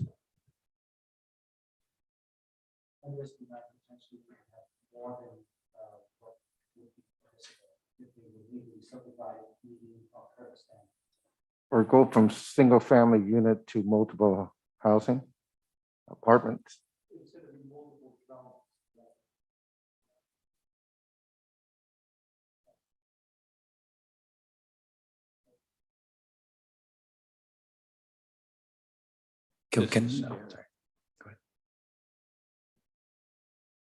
I wanted to go back to Mark's question. So in the process of a lot split, engaging the city to split the lot comes first, and then resolving the title of the land and the ownership of the land, that comes second?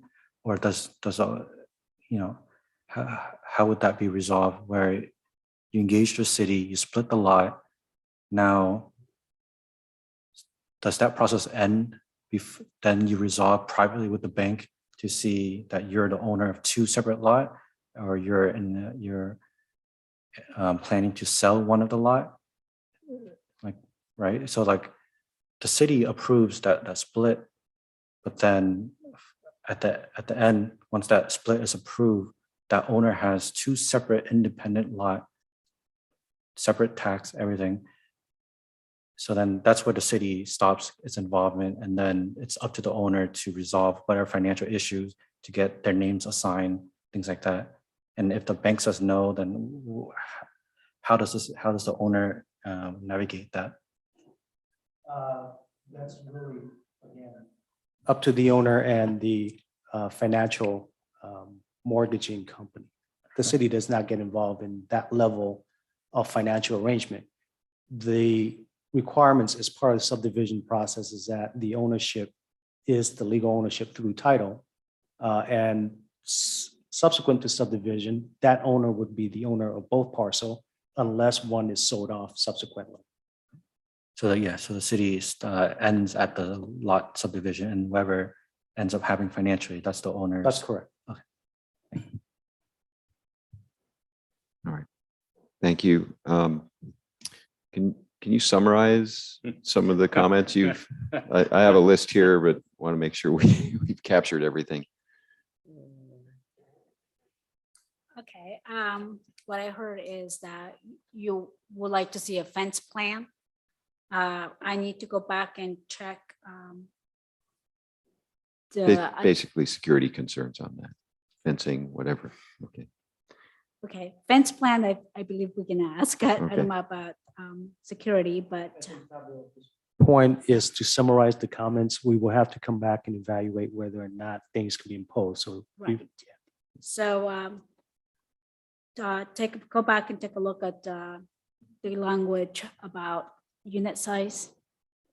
And that's about, encouraging, obviously, as we have reviewed, that there is parking, but understanding that we might not be able to ask for parking. And then enforcement, just to clarify, and this is something that is still, SB9 requires the property owner to reside as the principal for at least 3 years on the lot that is split. And so we will require a covenant as well. So the unit that is affordable will be deed restricted. And then there's an affidavit that says that the unit has not been rented for the past 3 years. But in terms of, I believe that those were the only comments that I actually heard, unless I missed anything else in terms of potential changes to the ordinance. Can I ask a question, Chair? Certainly. Thank you. On the deed restricted unit, how long will that deed restriction be for? 55 years. And is that a maximum under SB 9, or could the city go beyond those 55 years? SB9 is silent on that issue. The city elected to put that requirement. Okay, and was that at council's direction, or is that a city staff's selection as of now? The 55 years is following existing city covenants on city participation in a affordable housing project. Okay, and that's from the Housing Opportunity Ordinance for the Affordable Housing Policies and Procedures? Housing policy and procedures that the city is using currently via the housing department.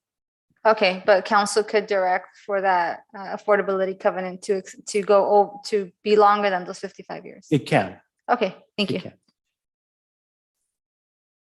can. I guess the other concern, not that there's anything we can think of at this point we can do about it, is the impact on infrastructure. Yeah, but it's Mention not allowed under SB9. It's very clear, fortunately. Okay, thank you. So when you say it's not allowed by SB9, is it ignored?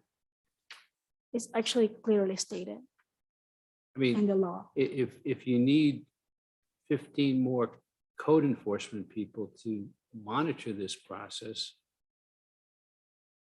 we just sit there and say, oh, we get to ignore those 15 people. Yes, sir.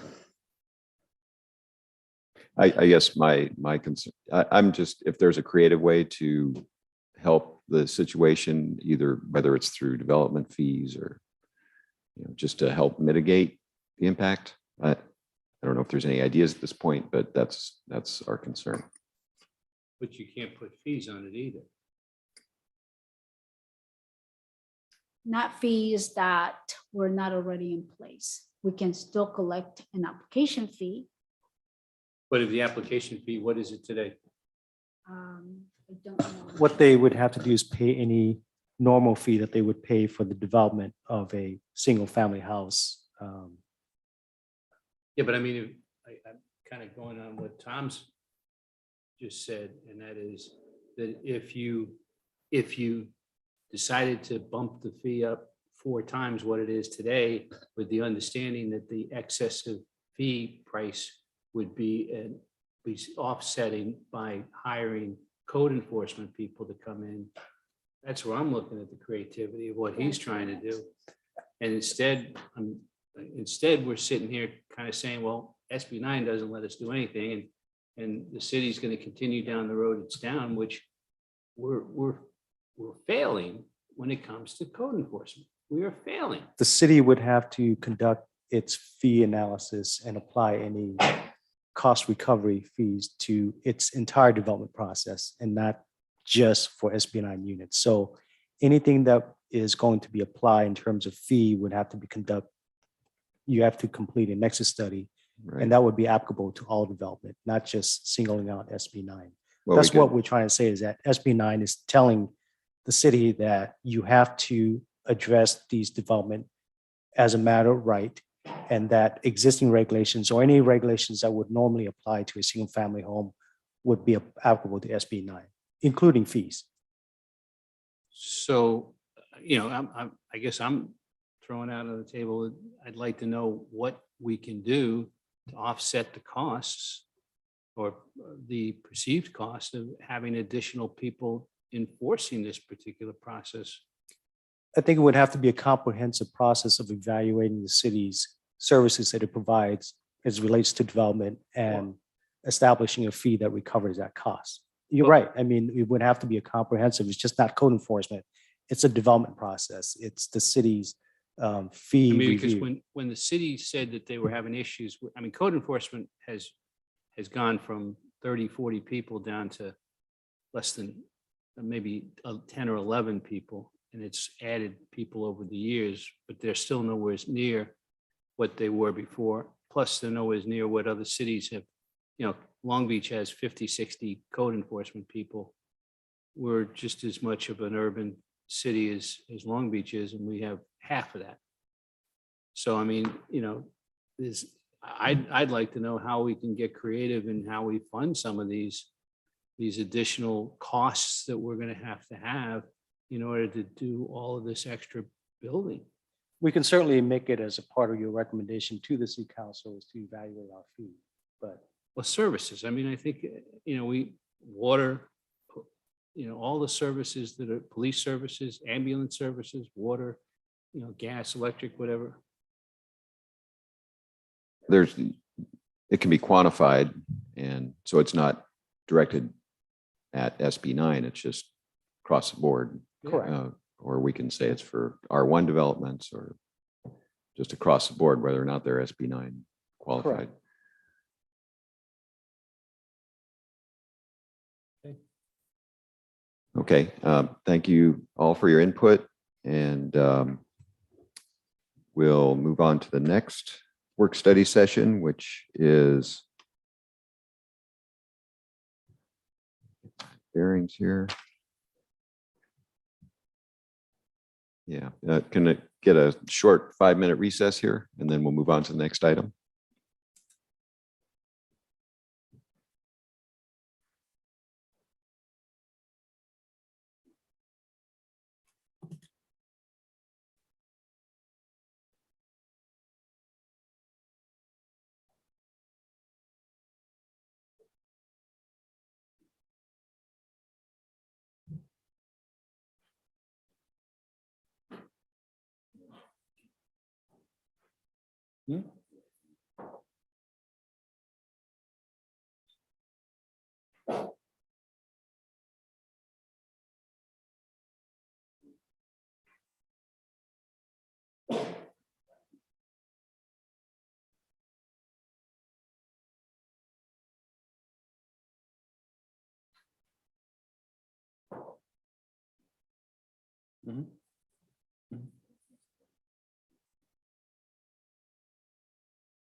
Yeah, there's gotta be, it's pretty brutal right now.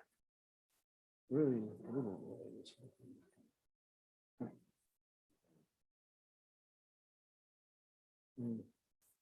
I just like to know what the hell was in Wiener's head at the time. Uh-oh, he's coming right back. Saying, Mark, I gotta go home tonight. I wanna make sure I get home tonight.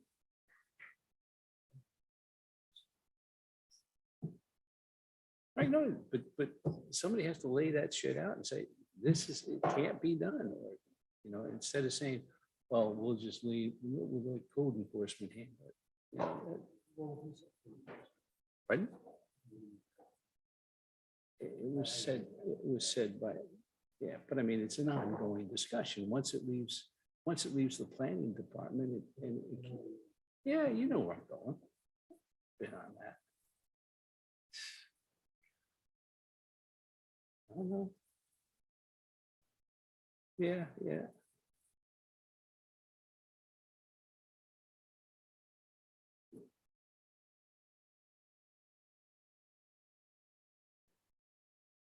So.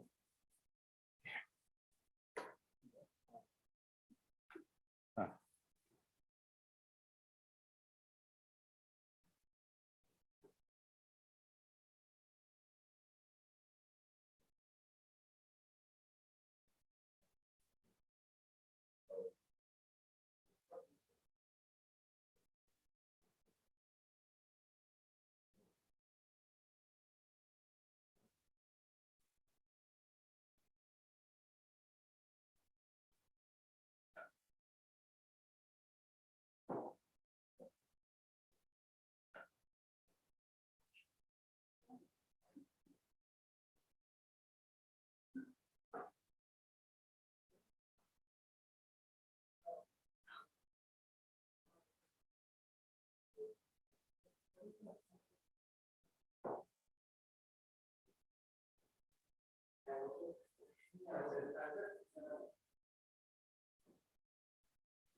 Get to do the fun stuff, huh?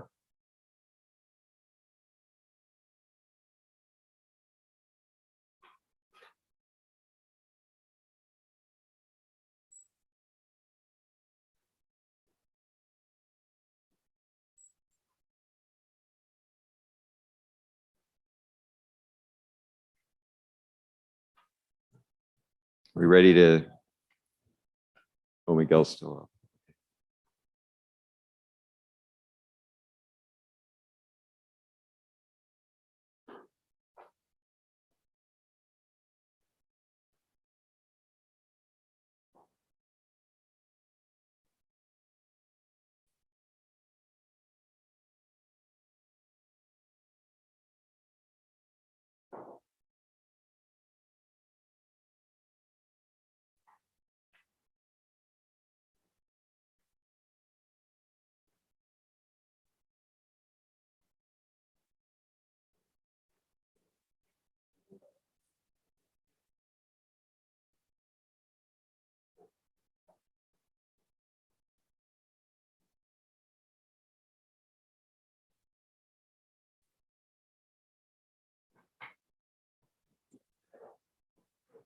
All right. So we'll reconvene and we'll take on the second item of the work study calendar, and that's the zoning code cleanups. And we'll please note there's no action to be taken on this item. And before we begin, have we received any written communication, or is there a member of the public that would like to comment on this item? We have not received any written communication. If you are attending this meeting in person and would like to comment on this item, please fill out a request to speak form and turn it into the secretary. If you are participating via Zoom and would like to comment on this item, please select the hand icon and unmute yourself. If you are calling in and would like to comment on this item, please dial *9 and press *6 to unmute yourself. I will wait a few seconds. Chair, we do not have any speakers. Thank you. So we'll hear a presentation by staff, Mr. Ali Pazeshkapur. This will be zoning code cleanups. Thank you, Chair, and good evening, members of the Planning Commission. This is the second of 3 work study sessions this evening. This one is intended to address relatively benign topics in the zoning code that require updating. So the topics before you tonight will be family daycare facilities, regional plan sign programs, short-term rentals, home occupation permits, trash enclosure standards, and finally updating certain CUP requirements. And as with any zoning code amendment, it would require ultimate recommendation of approval by this body to the City Council for adoption. So a lot of these proposed changes are stemming from lessons learned and changes brought by the COVID-19 pandemic. Over the past couple of years, cities and jurisdictions across California and the United States are grappling with some changes in both economic and communities that have resulted from the pandemic. And the proposed changes that are going to be highlighted tonight for your preview and feedback are intended to address some of these shifts that we've observed. So the first is family daycare facilities. In 2020, a new law went into effect, basically stating that large family daycare facilities that provide for care of up to 14 children may not be required to have any sort of like local land use clearance, no business license, no special permits, nothing, that they just basically can operate in a residential neighborhood. So our code currently states that you need to have a land use certificate approved by the planning division. The code amendment would remove that LUC requirement. The second topic is regional plan sign programs. Right now, the zoning code allows certain sites within the city to apply for a package of flexible and creative signage. Sites like auto dealerships, large cultural and commercial institutions, etc.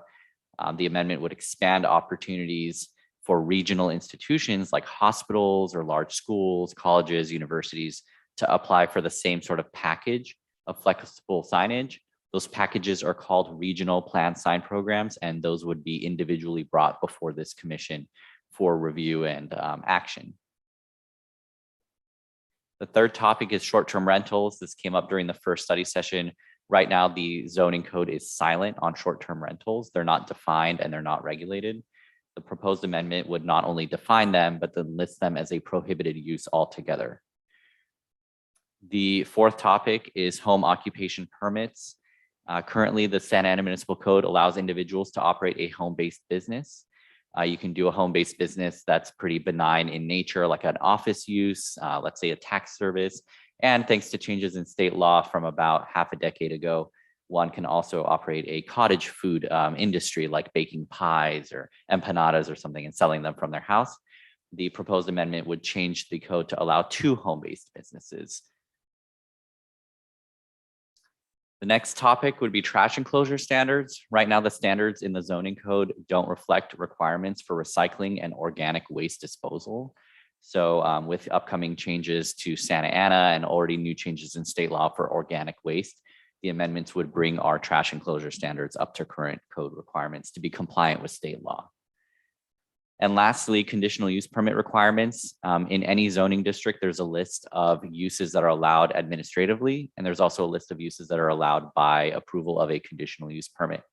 The amendments would modify the code to require conditional use permit approvals for massage businesses and separately allow for expanded retail opportunities in the industrial zones. So the intended results, just to summarize, for family daycare would be to maintain consistency with state law. It's always good practice to have your zoning code be consistent with state law, as we observed during the first study session. The second one is regional plan sign programs. This would be more about expanding opportunities for certain sites and institutions in Santa Ana, like hospitals and other regional importance facilities. The third, short-term rentals, that would be mainly to clarify and maintain. We'll clarify that they're defined and prohibited in Santa Ana, but the goal would be to address a variety of topics that have stemmed from short-term rentals, like housing affordability, minimizing impacts, and preserving neighborhood character. Home occupation permits, this is in direct response to the COVID-19 pandemic. We've observed that due to changes in employment patterns, that a lot of people are now operating home-based businesses.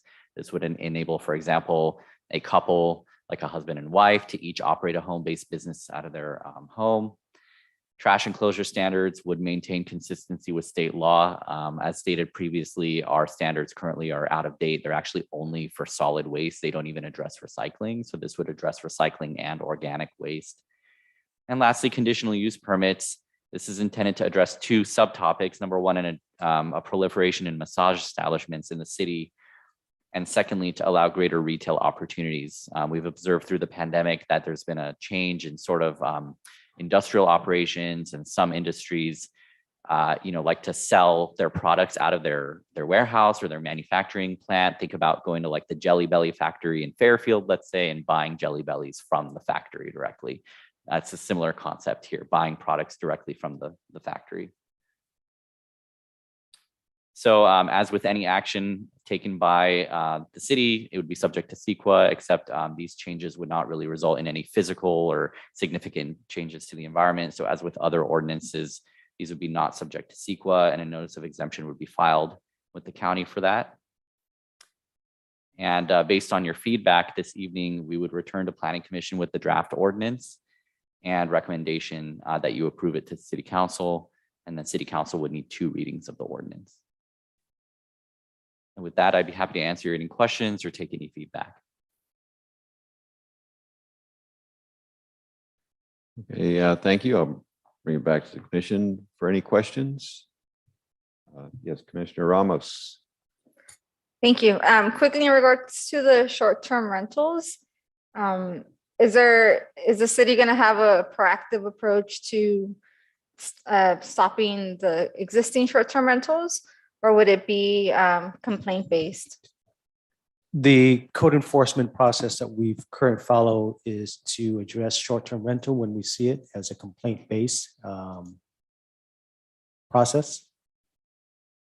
Okay, has the city considered going on the popular short-term rental websites to get an understanding of what's operating in Santa Ana and maybe take a more proactive approach?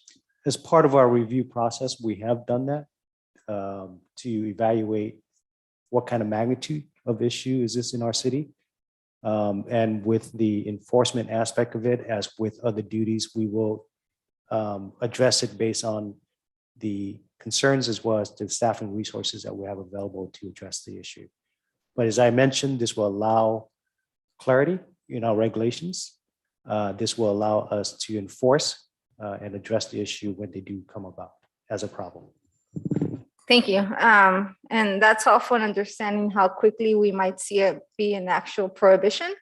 And it sounds like it might not happen overnight, but we might see the number of short-term rentals in Santa Ana slowly diminish based on how proactive residents are in reporting their uses.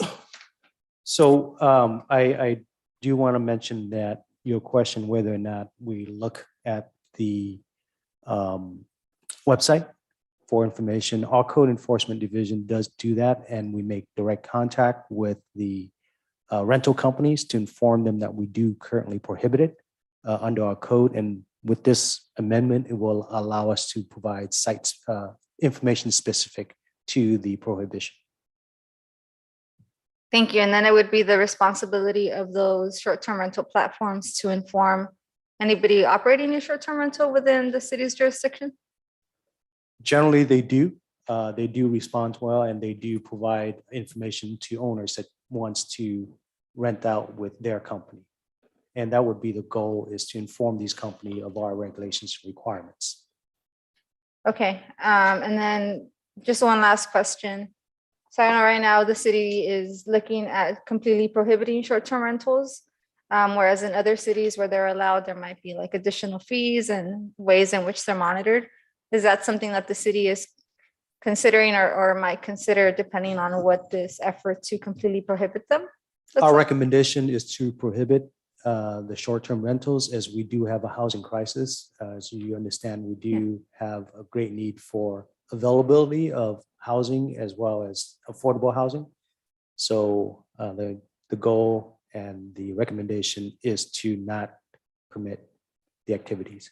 Okay, thank you. Yeah, my concern was just on how quickly we'll see that happen and like how long some of these will be operating under the radar without the city being able to collect any fees from those.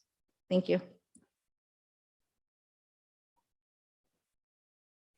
Yeah, I just want to follow up on that. I think it's potential revenue source for the city. I don't know what the numbers are, but I don't know if there's a way to restrict that or what other cities are doing. There are cities that regulate them by looking at allowance in certain areas and in certain density and creating a fee for that. What we have reviewed, that there, at least when we reviewed this last year, on the average about 200 or 300 available locations at any one point in time. Since then, we have issued notices to companies that do this, and they are actively working with us to let owner knows of the city's regulations. Again, the purpose of our recommendation here is so that we can provide regulations that address it, address the issues, and allow these companies to identify to owners a code section that actually prohibits these type of uses of housing in our city.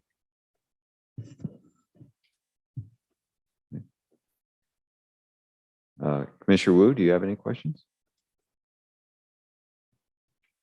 No, because it seemed like it's going to be ministered with some recommendation coming from staff to align it. Right? Can you repeat that? Was that the question? You identify some area and you're going to make some recommendation as you study them. And I'm waiting for to see. when That's that correct. is. Yeah. The only thing I don't understand is the nature of massage parlors. There's massage parlors and massage parlors, and in our culture, it's therapeutic. And so is there a distinction, or to just lump together under a Western understanding of massage? The city's codes define massage broadly. To answer your question directly, there's no distinction between like Eastern and Western styles, or any other different styles. If one were to operate as, let's say, a medical establishment, like an acupuncturist or physical therapy, then that certainly would be distinguished as like a medical office or a professional office. But the city's definition of massage establishment relies on the state's definition as a more broader non-medical use. So if there's a distinction to a desire by the commission to make it expressly clear that, like, let's say a medical type massage is not to be lumped in with a non-medical type massage, then that is certainly an enhancement we can make to the ordinance. Well, the nature of health by Eastern medicine is that it's holistic and rechallenging the energy. It does not meet the medical Western definition of pills, X-ray, cutting something up. We look at these things differently, and there are certificates of Oriental medicine, which is related to acupuncture, but not solely to acupuncture. I raised that issue in the climate of Asian hate because of what happened in Georgia and the misunderstanding there of targeting women who had health certificates for massage, and they were professional on that end, not sex workers. And I didn't know how far we would go to clarify that, or should an attempt be made to clarify that?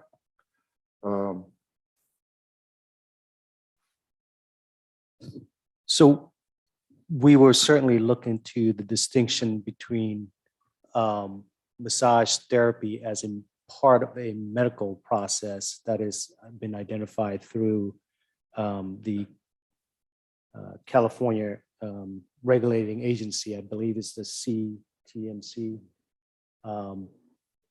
The proposal is not to ban, but to regulate it under a conditional use permit so that they do get review.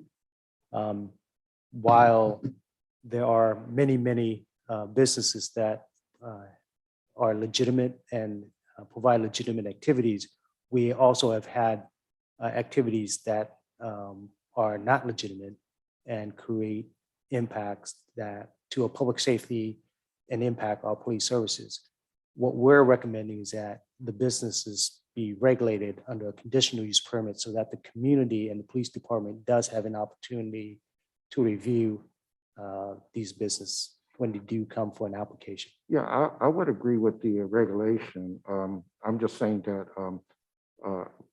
as we build more hotels have those kind of spas, right?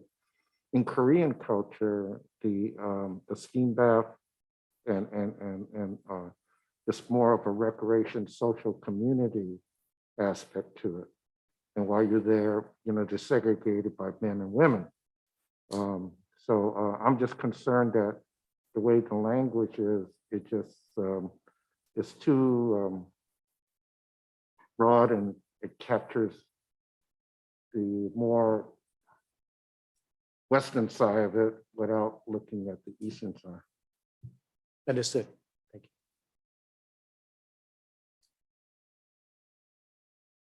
Thank you. Commissioner Calderon, do you have any questions? I just have a clarification question. Earlier you mentioned about the recycling stuff. Could you clarify that once again? I got a little confused because I thought we were already doing that. Right, thank you. So in Santa Ana, any new enclosure that's built today already has to have recycling facilities with it. Mhm. But unfortunately, the development standards of how you build those spaces are not up to date. So the code standards need to be brought up to date to reflect the current dimensional requirements and loading requirements for trash enclosures, to reflect not just organic waste, but also recycling. Gotcha. And is there, because I'm looking online, and I know that I'm seeing something about like Senate Bill 1383. Is that the same or is that different? So there have been a variety of Senate bills, most recently ones that come out and saying that cities now have to allow for collection of organic waste, like food waste, green waste, and all that. The city's public works agency is leading an effort to modernize its waste collection efforts to be consistent with state law. Okay. But this one, because their efforts are outside of the zoning code, this would be a complementary amendment to make sure that like the public works code and the zoning code are speaking the same language. Gotcha. Okay, thank you. That's all the questions I have. Thank you, Commissioner McLaughlin. Do you have any questions? I got a few. Okay. Just building on what Miguel just was talking about. We've got a new refuge company coming in at this point in time. Is there any way that we can take advantage of saying, hey, Republic, you guys have to do all of the work to help us understand organic waste spaces versus regular waste versus recycling, how that all plays out? Because I mean, if I'm not mistaken, the law that's being put in place at this point in time says that we have to be producing 25% of the waste that we produced today. Reduced it by about 75%, is that correct? Organic waste? I'm unaware of that specific percentage, but to answer your previous question, the Public Works Agency has retained a consultant to guide it through this sort of navigating of the changes in state law and modernizing its ordinance. As to whether, the incoming waste service provider is paying for that, I'm unaware. Okay.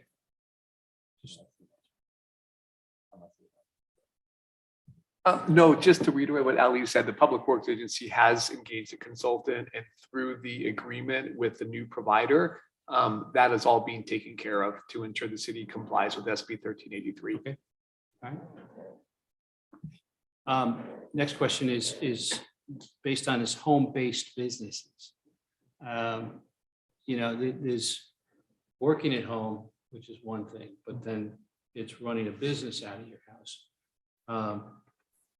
What do we got? I mean, there's another area that I think we look at where permits and licenses to have a business in Santa Ana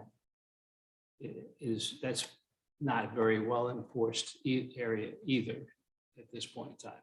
So what are we going to do differently with the ordinance today that will put some more teeth into the process of working from home, running a business from home?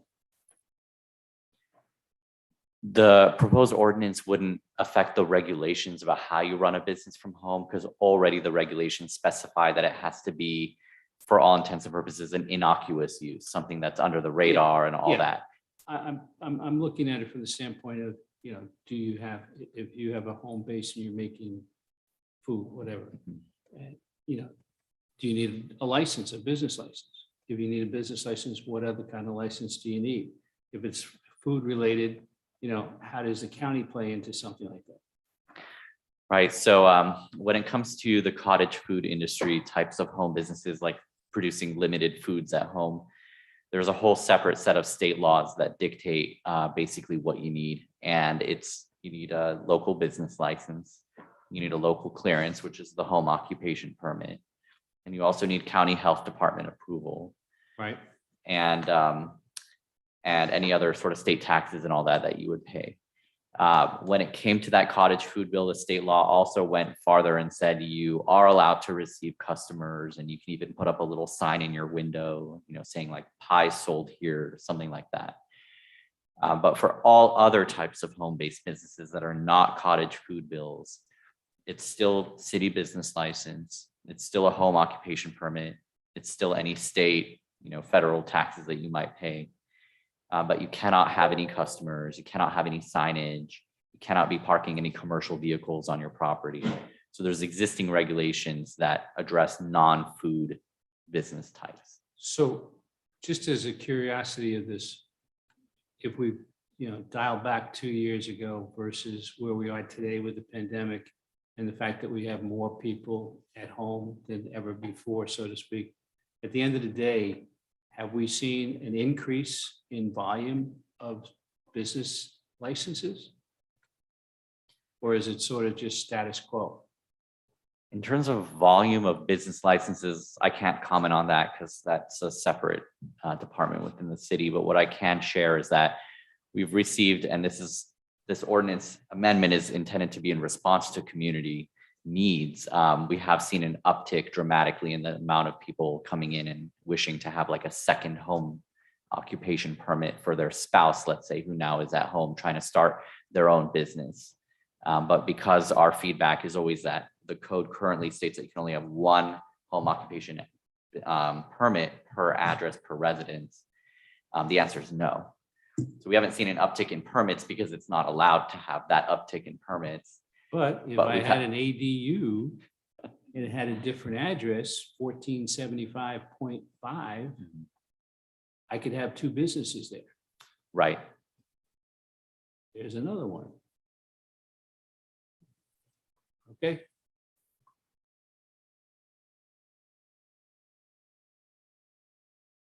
Yeah, good point. It's like a snowball. It just keeps on rolling, getting bigger.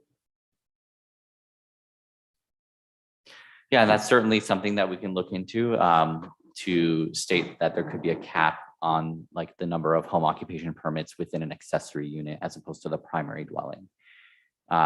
We have to look into whether there's like, whether that's a legal approach to sort of set different standards depending on the type of unit that you're living in.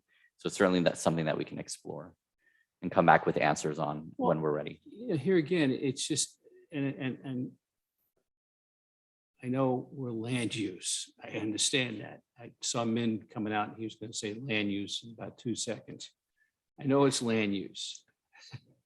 But somehow, some way, the city has to have some teeth between the one side that is handling licenses and the other side that's basically establishing the use of land or use of business inside that boundary. And we don't seem to have that linkage. And therefore, we continue to just kind of go off and do our things and, oh, by the way, wait for code enforcement to come back and take care of that particular mess. So it's just, I mean, let me ask you one last question. The massage, I mean, we sat down probably 5 years ago and this whole thing started with the massage ordinance. So what has dramatically changed, or is it just making what was 5 years ago written, make it in a final statement? There, as with any ordinance, you are correct that we saw the last ordinance version about 5 years ago. Yeah. There's always going to be lessons learned and also changes in the industry. And as clarified earlier, the intent is not necessarily to prohibit massage establishments. It's to simply provide an opportunity for a higher level of review through the conditional use permit process and allow a sort of evaluative approach to each application.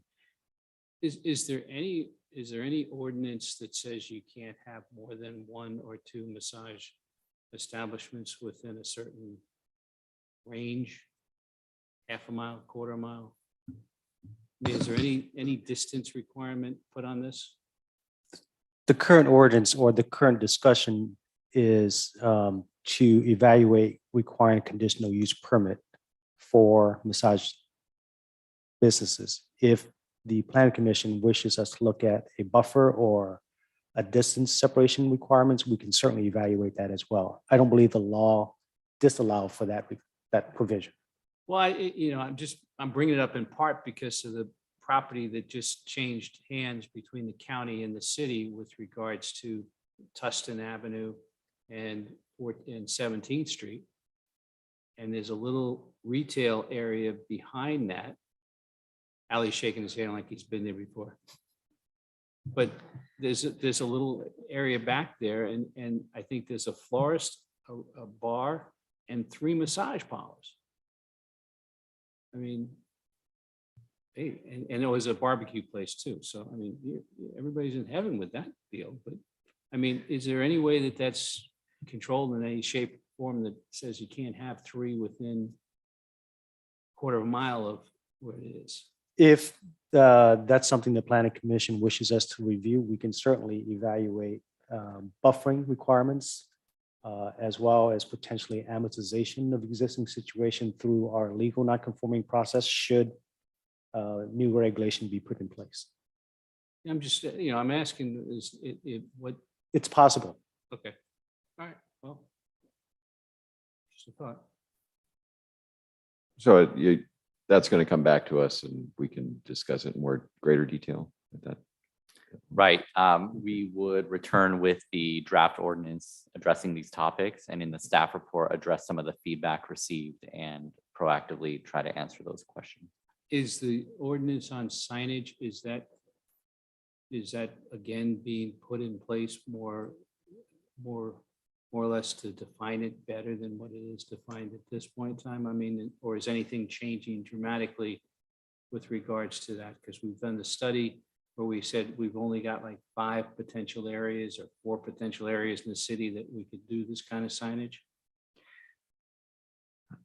One of the lessons learned from the pandemic was that a lot of regional institutions like hospitals and schools like to put up banners or wraps or things Right. on their buildings to sort of celebrate their employees or Right. the community's health or, thank you to our donors, all that sort of stuff. Right now, the current ordinance limits those types of facilities to ones that are like freeway fronting, and they have to be commercial in nature, like a shopping center, a car dealership, or a museum. The ordinance amendment would simply expand those opportunities to not to have to necessarily be freeway fronting for certain regional institutions like hospitals or schools. Right. Well, I guess the Discovery Museum falls under the current, they have a current plan already. that That's allows correct. them to do what they're doing. That's right. But I agree with the hospitals and the other facilities along the side of the road. Not necessarily does it have to be a backlit or LED lit. It could be a static sign Right. that if you pass it by during the day, that's one thing. You pass by at night, you won't see it. Right. And just like any other regional plan sign program, each application would come before this body for evaluation and recommendation. Okay. That's fair. All right. Thank you. Can I get clarification on the item on daycare? What did the state, I'm not clear on how the law changed with the state. So prior to January 1st, 2020, the law in California allowed local jurisdictions to require or to be able to distinguish between a small and a large family daycare. So small family daycares in Santa Ana were defined as up to 8 children, and they didn't need any sort of special permits or anything. And then a large one between 8 and 14 children required approval of a land use certificate, which is an administrative permit, but it was still required. When the law went into effect in January 2020, the state law simply said that you can still make a distinguishment between a small and a large for state purposes, but cities like Santa Ana can no longer require any permit, any license, any zoning clearance, any nothing. So that's it. They're just supposed to be basically at the local level treated the same. So we're prohibited? They're allowed. Or we're allowed? They'd be allowed. And if they came to the counter, let's say to say, hi, I'm interested in expanding my daycare to 14 children, what do I need? We would simply say, you don't need anything from the city. But we could require a permit, or you're saying we're no longer permitted to? No longer. Yeah, I think the current zoning code requires a land use certificate and requires you to have like a loading and unloading zone. But when state law changed, it took away that ability. So there's no requirement for numbers of bathrooms, the height and all that for age appropriate? And is there anything to prevent taking over a house and running a home childcare? So thank you. Just to clarify, this is for the home-based childcare facility. So not necessarily like the commercial ones that operates as like almost like a school and a shopping center, let's say. But it's still intended to reflect like a home-based childcare facility where the dominant use is still a single-family residence at night, but it's during the day having childcare services like you'd see in the neighborhoods. It's not intended to sort of change the character of the use to like a commercial building. But the law did already go into effect. And so the city's code just needs to be updated to be consistent with that law.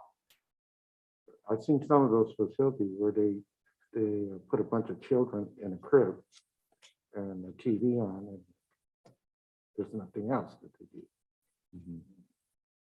I'm concerned about the health and safety and who regulates that. This Children ordinance Home would not Society? change any of the regulations on the operation of that. It's simply to reflect the allowance of such a use to occur in a single family zone. It does not change any of those regulations. We worry about the allowing of a use of a building or house for that. And other entities will be responsible for. Okay. Thank you for clarification. Thank you. Vice Chair Pham, did you have a question? For the retail use for the industrial zone area, I know that in the cities, we have quite a few grow facilities as well as distributions. Would that mean that they're, no? Okay. Yeah, no, sorry, not to shake my head while you're still asking your question, Yeah, but I think you just know to where I nip was it in the going with bud, that. no. Yeah. Cannabis regulations are subject to a completely separate or chapter in the municipal code. Because a lot of those facilities are in the industrial Yes, area. that is something I clarify with many people on a daily basis. Okay, thank you. Okay, if there aren't, oh yes, Commissioner Ramos. Yes, thank you. Just one last thing, I know there was some conversation on massage parlors and maybe considering buffers. I think it would be helpful to at least me and maybe others on the commission if we could see a map showing us where those massage parlors are throughout the city, so we can see maybe how many are in specific wards or if there's clusters of them and how that should be approached. And then just lastly on the prohibition on short-term rentals, I support that. I'm just really wondering how soon that would happen and how we make sure that those that are existing cease and desist as soon as possible. And that's it. And I was going to ask for a map of those as well, but I think I can find that myself if I go on Airbnb. Thank you. All right, thank you. So that concludes that work study session. And we have our third work study session here. And that is regarding billboard ordinance updates. Please note, no action will be taken on this item. Before we begin, have we received any written communication, or is there a member of the public that would like to comment on this item? We have not received any written communication, Chair. If you are attending this meeting in person and would like to comment on this item, please fill out a request to speak form and turn it into the secretary. If you are participating via Zoom and would like to comment on this item, please select the hand icon and unmute yourself. If you are calling in and would like to comment on this item, please dial *9 and press *6 to unmute yourself. Chair, we do not have any comments. Okay, thank you. And staff, Mr. Ali Pazeshkapur will provide a presentation. Thank you again, Chair, and good evening again, members of the Planning Commission. So this is the third work study session for the evening on billboards, technically called off-premises commercial advertising signs. This work study session is intended to preview the proposed ordinance to allow reconstruction and construction of new digital billboards in the city. And as with the last ordinance in the second study session, this would require the commission to make a recommendation to City Council to then approve through 2 readings of the ordinance. So the amendments would basically repeal the current billboard ordinance, which was last updated in 1987. It's 2 years younger than me. And then update the code to adopt a new billboard ordinance to establish consistency with new state laws and also allow basically reconstruction and construction of new digital billboards. So this PowerPoint is going to be a little bit more visual than the last one. So as an example, this is a digital billboard that recently went up in Garden Grove, which underwent a similar ordinance amendment process in the past couple of years. So just for some background, again, the ordinance itself was adopted in 1984, but last amended in 1987. in 2017, so fast forward about several decades, the city council directed staff to analyze allowing additional digital billboards in the city under the hopes of creating new revenue generating opportunities in Santa Ana. So at that time, city staff explored multiple areas in the city, including billboards on city-owned properties along freeways, the Santa Ana Stadium, and even on parking structures in downtown Santa Ana.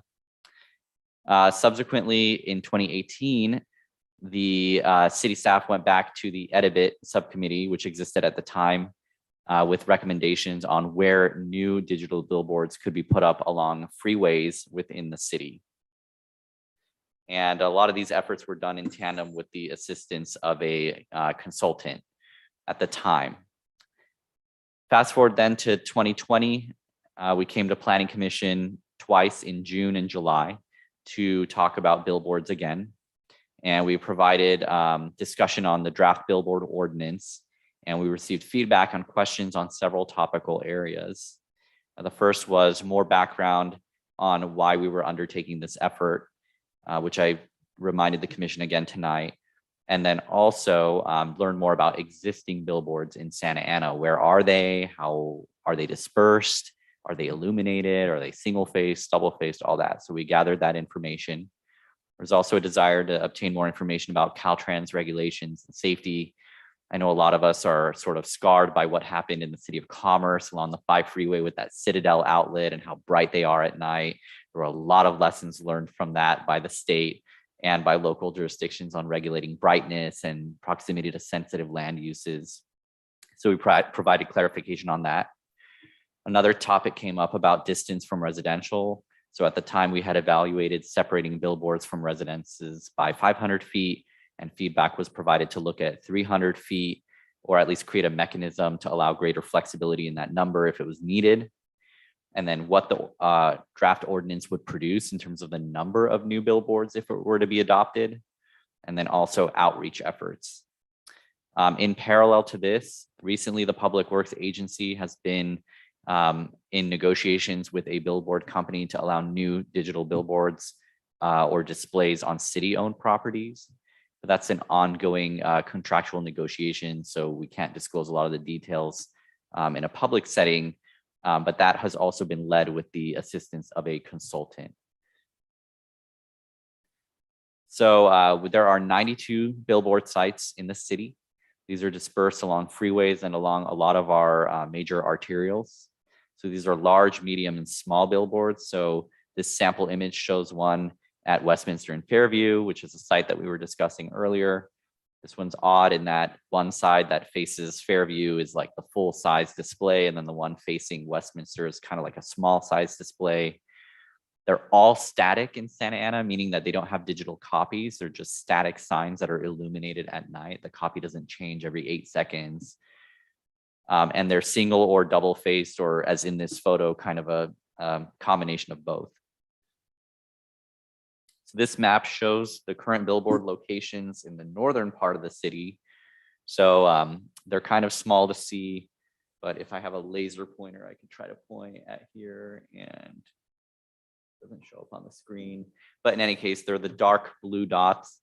So the ones that are solid blue are double-sided. The ones that are like a half blue or a semi-circle, those are one-sided billboards. And if they have a kind of reddish halo around them, then they're illuminated at night. And if they don't, then they're not illuminated at night.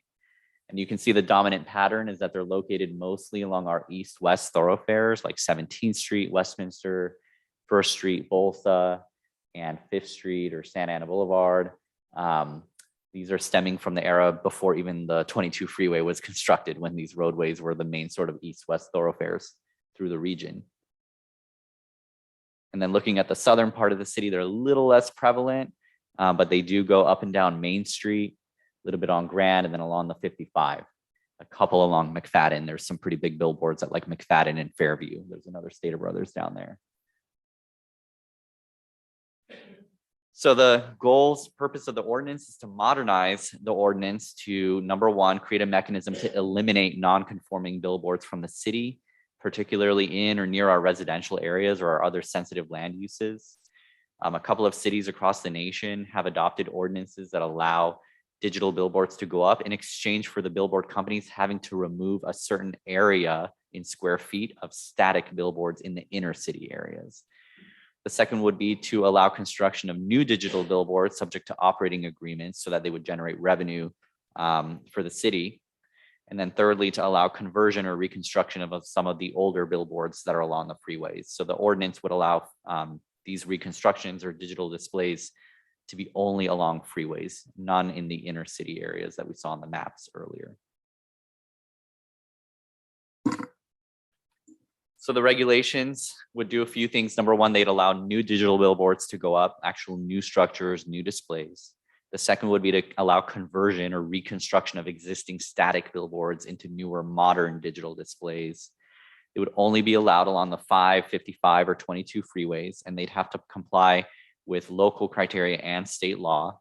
So they'd only be allowed on non-residential properties. If something's like mixed use, like at a site at Main Place Mall, for example, then it would be allowed through a conditional use permit. They'd have to be within 300 feet of the freeway. So when we say along the freeway, we define that. We don't want them creeping too far in away from the freeways. They have to be 300 feet away from residentially zoned properties. But again, if there's a need to modify that, we could do so through a CUP. And then comply with Caltrans requirements. And Caltrans has distance requirements for digital billboards of 1,000 feet from each other. It's about a quarter mile. And the maps that you're going to see on the following slides show potential areas that would result from the billboard ordinance.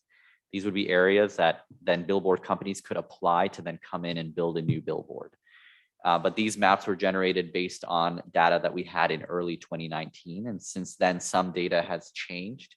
And I'll verbally go over that in a second. So this is the first site that would be eligible if one were to sort of take the draft ordinance and illustrate it on a map.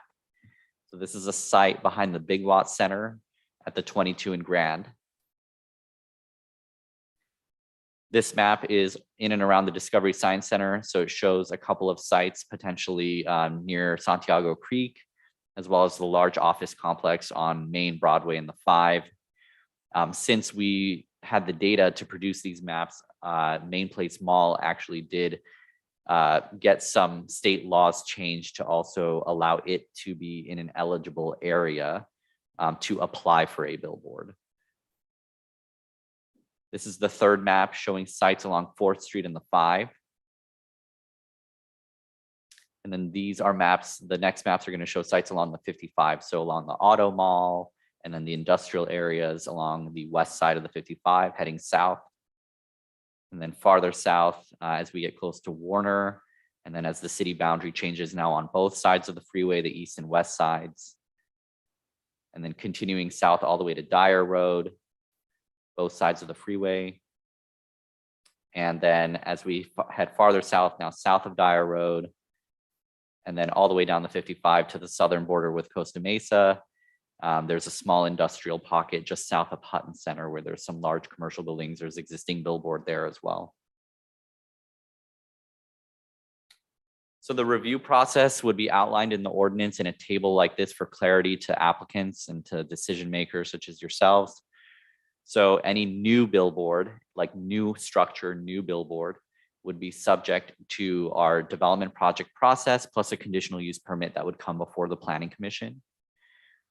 The conversion or reconstruction of existing billboards would be subject to the development project review process, and as with any other billboard, require an operating agreement for fee generation purposes. Conversion of existing freeway-oriented digital signs that are just for on-premise advertising, like at Main Place or like at, let's say, McFadden Center or Tom's Trucks.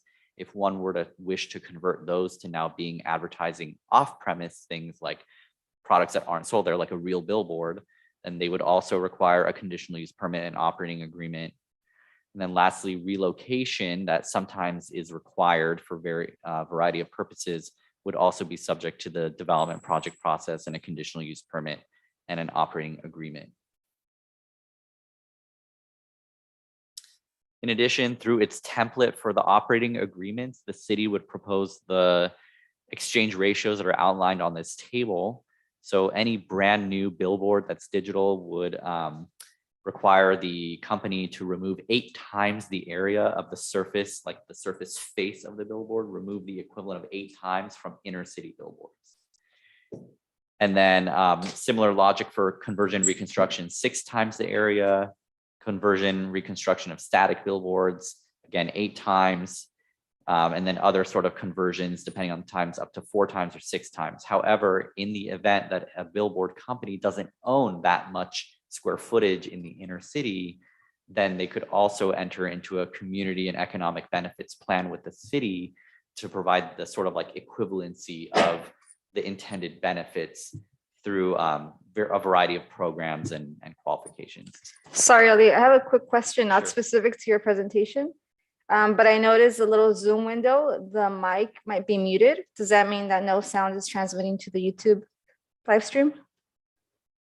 I think it's because the audio is broadcast through this system and then Okay, picked up by sorry. separate I just wanted to microphones. make sure that the Yeah. YouTube stream. Thank you. Sorry, I'm actually asking myself if I'm speaking too loudly, so you guys tell me. But thank you. So to elaborate a little bit more on the economic and community benefits option, applicants wishing to go down this path could have several options through their operating agreements to provide local business and regional attractions, or through a variety of other means that are outlined on this slide, such as physical or on or offsite improvements, business plans, significant employment commitments, all the sort of things you would see through a community and economic benefits plan. This is very similar to what the city currently requires for all of its cannabis businesses in Santa Ana. So intended results, kind of like the last presentation we saw. So the reason we're undertaking this and what we're hoping to achieve from it is to get billboard removals and economic and community benefit plans, to allow new digital billboards for new revenue generating opportunities for the cities, and to also note that some of our neighboring cities that have entered into agreements with billboard companies have been able to negotiate significant revenues over a certain lifespan for each billboard in their jurisdictions. And this image shows a billboard that was reconstructed in Carson along the 405 freeway that street view just so happened to show shortly after Betty White had passed away. So there are some great community messages that can be put out on these billboards. And just like any other operating agreement, we would require PSAs, public services announcements, other safety announcements to be an integral part of any sort of component of the hourly sort of messaging ratios that they have. Unlike the last sort of zoning code cleanups that we saw, this effort would require a higher level of environmental review. So a mitigated negative declaration was identified as the appropriate environmental document. And through the assistance of a consultant, we have drafted that MND and an accompanying MMRP. And the mitigated negative declaration will be ready to be circulated to the public for a 30-day period and posted online. And tribal consultation did take place as well back in May 2020, and we did not receive any feedback or requests for consultation. So the next steps will be to circulate the draft mitigated negative declaration for the required period of 30 days, then return to the commission with the draft ordinance that incorporates any feedback that you might have this evening, and then hopefully obtain your positive recommendation of the ordinance to the city council for 2 readings, and then prepare the administrative matters like the applications and have pre-approved templates for design for the applicants as well to streamline the process. So I appreciate your listening this evening. I know it's a heavy duty topic. I'd be happy to answer any questions that you might have. All right, thanks. Thank you for the presentation. Bring it back to the commission for questions or comments. We'll start with Commissioner Wu. Question is regarding the digital billboards. I'm a little concerned about it. Depending on the time of day and what location, for drivers that are tired driving in traffic and all that, in addition to the distraction with the cell phone, I'm just concerned, has there been study about that Carson corridor? Because it's directly to buy cars at a time, depending on the flow of traffic, you might get distracted. Yeah, as of today, even, researching the topic, there really isn't any sort of conclusive data out there that can directly tie the presence of digital advertising to like an increase in traffic accidents or incidents or anything like that. As a preventative measure, a lot of jurisdictions, including what we would recommend, is to not allow like animations or flashing or sort of like movements or anything, to just keep it as like a straight direct transition to the next display. And that those sort of restrictions are intended to sort of minimize distraction or you sort of like leering as you're driving. Yeah, the one in front of Santa Ana College, you're kind of driving, you kind of, what did that say? Did you catch that? So, I don't know how you're gonna get the regulation of that and the impact on drivers.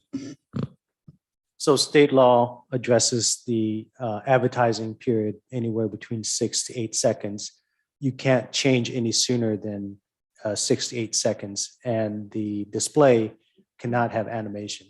So in that sense, the law views it as if it's a static billboard, and it only changes when there's a change after the 6 or 8 second period So under again, Caltrans we're following regulations. state regs guidance. Correct, and thank you. Commissioner Ramos, do you have any questions or comments? Yeah, just a quick comment that I'm happy that there's a community benefit like route that they can take.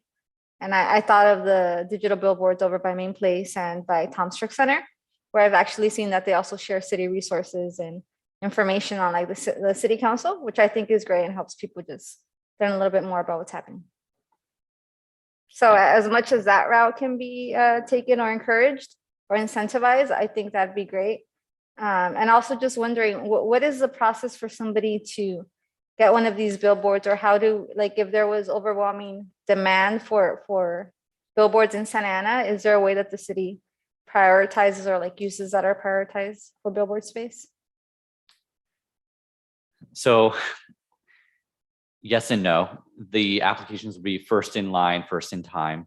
However, when one were to actually like implement the 1,000-foot separations and all the different distance requirements that we illustrated here this evening, it would very likely result in just 10 to 12 billboards in the city. So that's including along the 5, the 22, and the 55. So there'd be no sort of like prioritization or sort of like, giving it all to one company. In fact, the ordinance is crafted to be the opposite, to give every different company a fair chance at applying and sort of coming in and going through the process. So would that be like an RFP process? It'd be just whoever submits an application to construct one. Okay, and then the use of the actual billboard space is up to the companies that come and apply with the city to have a billboard. The advertising would have to comply with our standards, Okay. including negotiated public message time for the city. But generally, the advertising would be controlled by the billboard companies themselves, with limitation by the cities on certain types of advertising relating to smoking, for example. Yeah, so I thought specifically about that as the city is considering bans of different sorts in regards to smoking, just making sure that whatever's, and I'm sure you're all thinking about this, but whatever is being worked on is also in alignment with things that the city council is considering now. Thank you. And maybe there can be information on the short-term rental prohibition on those. Thank you. Point taken. Thank you. We'll go to Commissioner Calderon. Do you have any questions? I have no questions or comments. Thank you for the presentation. Thank you. And Commissioner McLaughlin. Just a couple. So is the public service announcements, is that, right now it's about 5 or 6 minutes per hour. Is that not what we did with Tom's trucks? Yeah, so there's, you can go either by minutes per hour or percent of displays. Yeah. But yeah, so when one takes like a transition of every 8 seconds over 1 hour over 24 hours, it's quite a hefty number of, messages and all that. Right. So the question is, the number hasn't changed from what it is today. What it will allow us to do is to negotiate on a case-by-case basis, and allow the city this is right now, we're considering a requirement that that be a part of the operating agreement. In terms of what we would be asking for, I think it's remaining for us to be able to be flexible on that. I mean, there's three segments to it, is there not? I mean, there's the segment that's the public service announcement. There's the segment that says we're advertising who we are, like Tom's Truck says, this is our Tom's Trucks. And then the third one is doing advertising for some other business. So there could be a combination of all three of what you mentioned, Right. potentially correct. So are we working that into the ordinance? Because that's, the third one is the one that seems to be the contention one where you're advertising for somebody else. You know, Main Place Mall is advertising for some restaurant down in downtown Santa Ana. So, and that's where we have a range of different types of application that's available. If a business is looking to convert what they have currently for on-site to a combination of all three, through this process, they will be able to do that. And depending upon what type of sign they are, there's also the sign face exchange rate that's been designed to allow flexibility for an existing business that is like a Tom's Truck who doesn't have access to commercial advertising signage throughout the city, is to come up with community benefits that then would return back in some form to the city. So our ordinance potentially is designed to allow maximum flexibility with benefits to our community while we still are able to regulate the messaging, the signs content as it relates to First Amendment rights, but also the public service message, the offsite advertising, and balancing that with the on-site advertising so that there continue to be a benefit for those businesses to be able to advertise along the freeway. Okay. The other thing is, part of this ordinance at one point in time was to retire some of the signage that's downtown, not on the highways, but more or less downtown. How does that play out with the marijuana, signage that's throughout the city? I mean, they're coming in as a business entity. Are we telling them they have to do community service that you put up there? Is that one of the things that they have to do? Or how are we controlling that level of signage, that specific business? Yeah, so I mean, it's a good question. It's a complicated answer. So I'll try to just keep it as digestible as possible. Keep it simple for me. Okay. But long story short, there are restrictions on like alcohol and tobacco advertisements within certain radii of schools and other sensitive uses. But marijuana advertisements don't have to follow those exact same parameters of like distance from sensitive uses. So that's why you might have noticed that there's far more advertisements for like marijuana on billboards than there are cigarettes or alcohol. Right. So with that stated, in the event that, for example, an operator approaches the city and says, I'd rather go down this path of like a community and economic benefits plan, then that could be a term that we negotiate through that contract essentially with them to either or remove billboards in a certain part of a city like downtown that they own, that they can take down, or to voluntarily agree to not advertise certain topics like marijuana. We just have to tread carefully, as Min was stating earlier, because whenever a copy changes on a billboard, they don't have to come to the city for any sort of approvals. As long as they just avoid obscene or like inflammatory topics, they don't have to. We're not controlling content. Yeah, exactly. Yeah, I understand that. But I mean, you put the business proposal on the table that said, you want to sign out here, give up 8 times or 6 times or 4 times the amount of space on your other signage. You don't have that with the marijuana. So I'm just saying, why wouldn't we want to just say you are subject to community service of some sorts or community funding of some sort? I mean, I know we use Measure X dollars right now coming from the tax of marijuana, correct? Yeah, Measure Y technically, correct? Okay, Yeah. Measure Y, sorry. But I mean, is that the only way we gain some fees out of the business and that's it. That's the only way. I mean, we could do it this way based on defining community services instead of retiring signage. So that's where the operating agreement provision of this ordinance comes in. It allows the city to work with the sign vendor for a community agreement and operating benefit. Okay. I mean, the other thing is that I remember the other problem we had was the signage that's along the 55. It's hanging off of 53-foot tractor trailers, right? It was like one sign per. There's like 5 or 6 different signs there now. They're non-permitted signs. Pardon? They're non-permitted signs. Yeah, well, one says DA on it that just got put up not too long ago. Anybody want to go talk to the DA about his sign? Yeah, didn't think so. Okay. Yeah, you guys are just smiling. Yeah. I'm smiling because I have to drive by it every day. All right. Vice Chair, do you have no comments? All right, thank you. I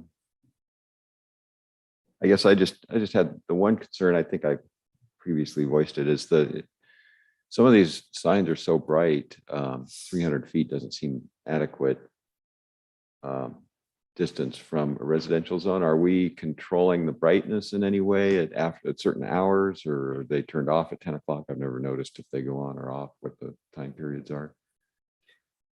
Right. So the current code that allows digital signs for like main plates and others actually does require you to adjust the brightness level depending on ambient lighting conditions. So if it's like a gray, cloudy day, it's supposed to be hypothetically less bright than a bright, sunny day. There's nothing in the current code that requires like an automatic shut off at a certain time of night. That is something that we were able to sort of get main place to agree to after some time. But as with any sort of signage ordinance, this planning commission could give direction to sort of look into limiting hours or automatic brightness dimming after a certain hour.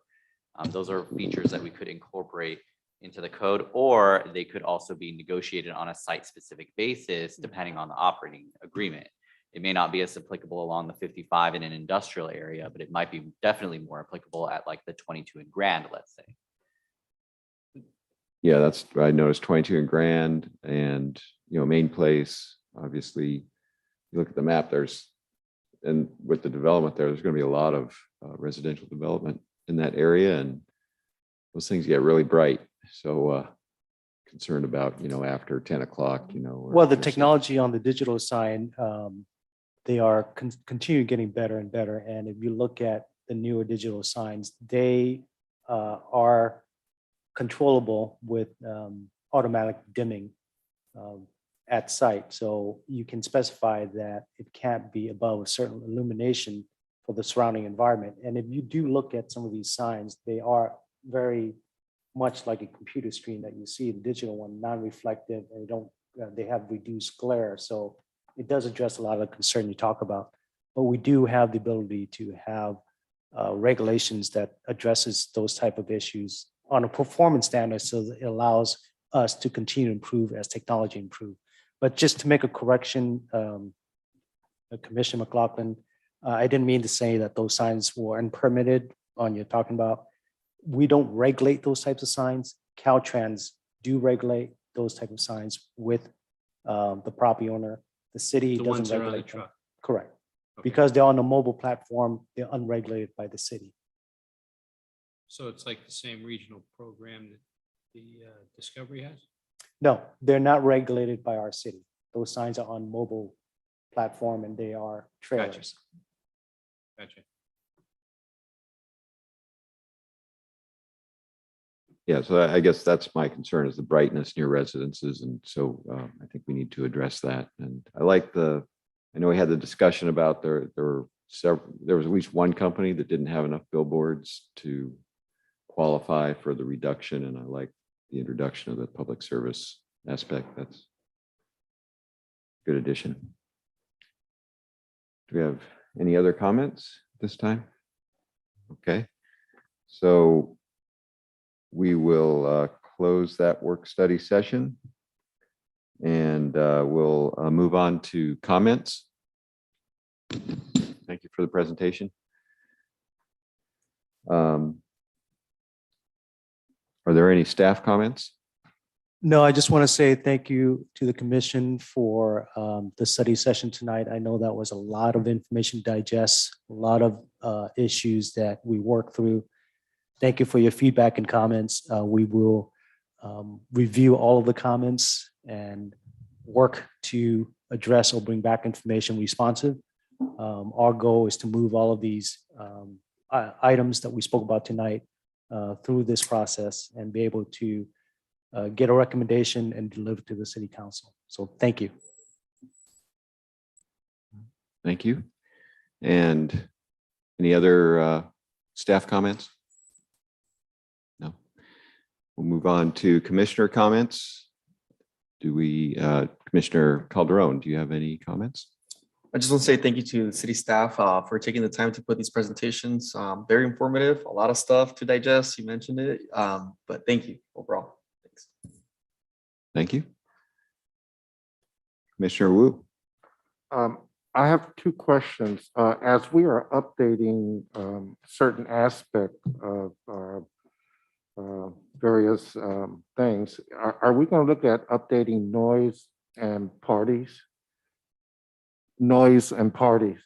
What's bubbling up from neighborhood association is that they feel that it's not, the current noise ordinances are not being enforced. And so they met with the police department to enforce it. And some neighborhood associations still not satisfied. So I just thought I'd bring it to your attention. Thank you. And the noise ordinance is enforced by our police department. I do believe that we have one of the best noise ordinance around to be enforced. I certainly can deliver the message to our chief. And if you have any complaint that you would like to share with us, we can bring that to our police department's attention. Yeah, they put it a little more bluntly that they didn't seem to care. And they said so, but, and that's the same thing with parties. There seem to be operation of household parties, you know, for income generation. So I don't know if you heard that in other neighborhoods, but in several neighborhoods that I've heard from, that seemed to be happening. Again, we have existing law in Yeah. place that can address noise disturbance and nuisance disturbance.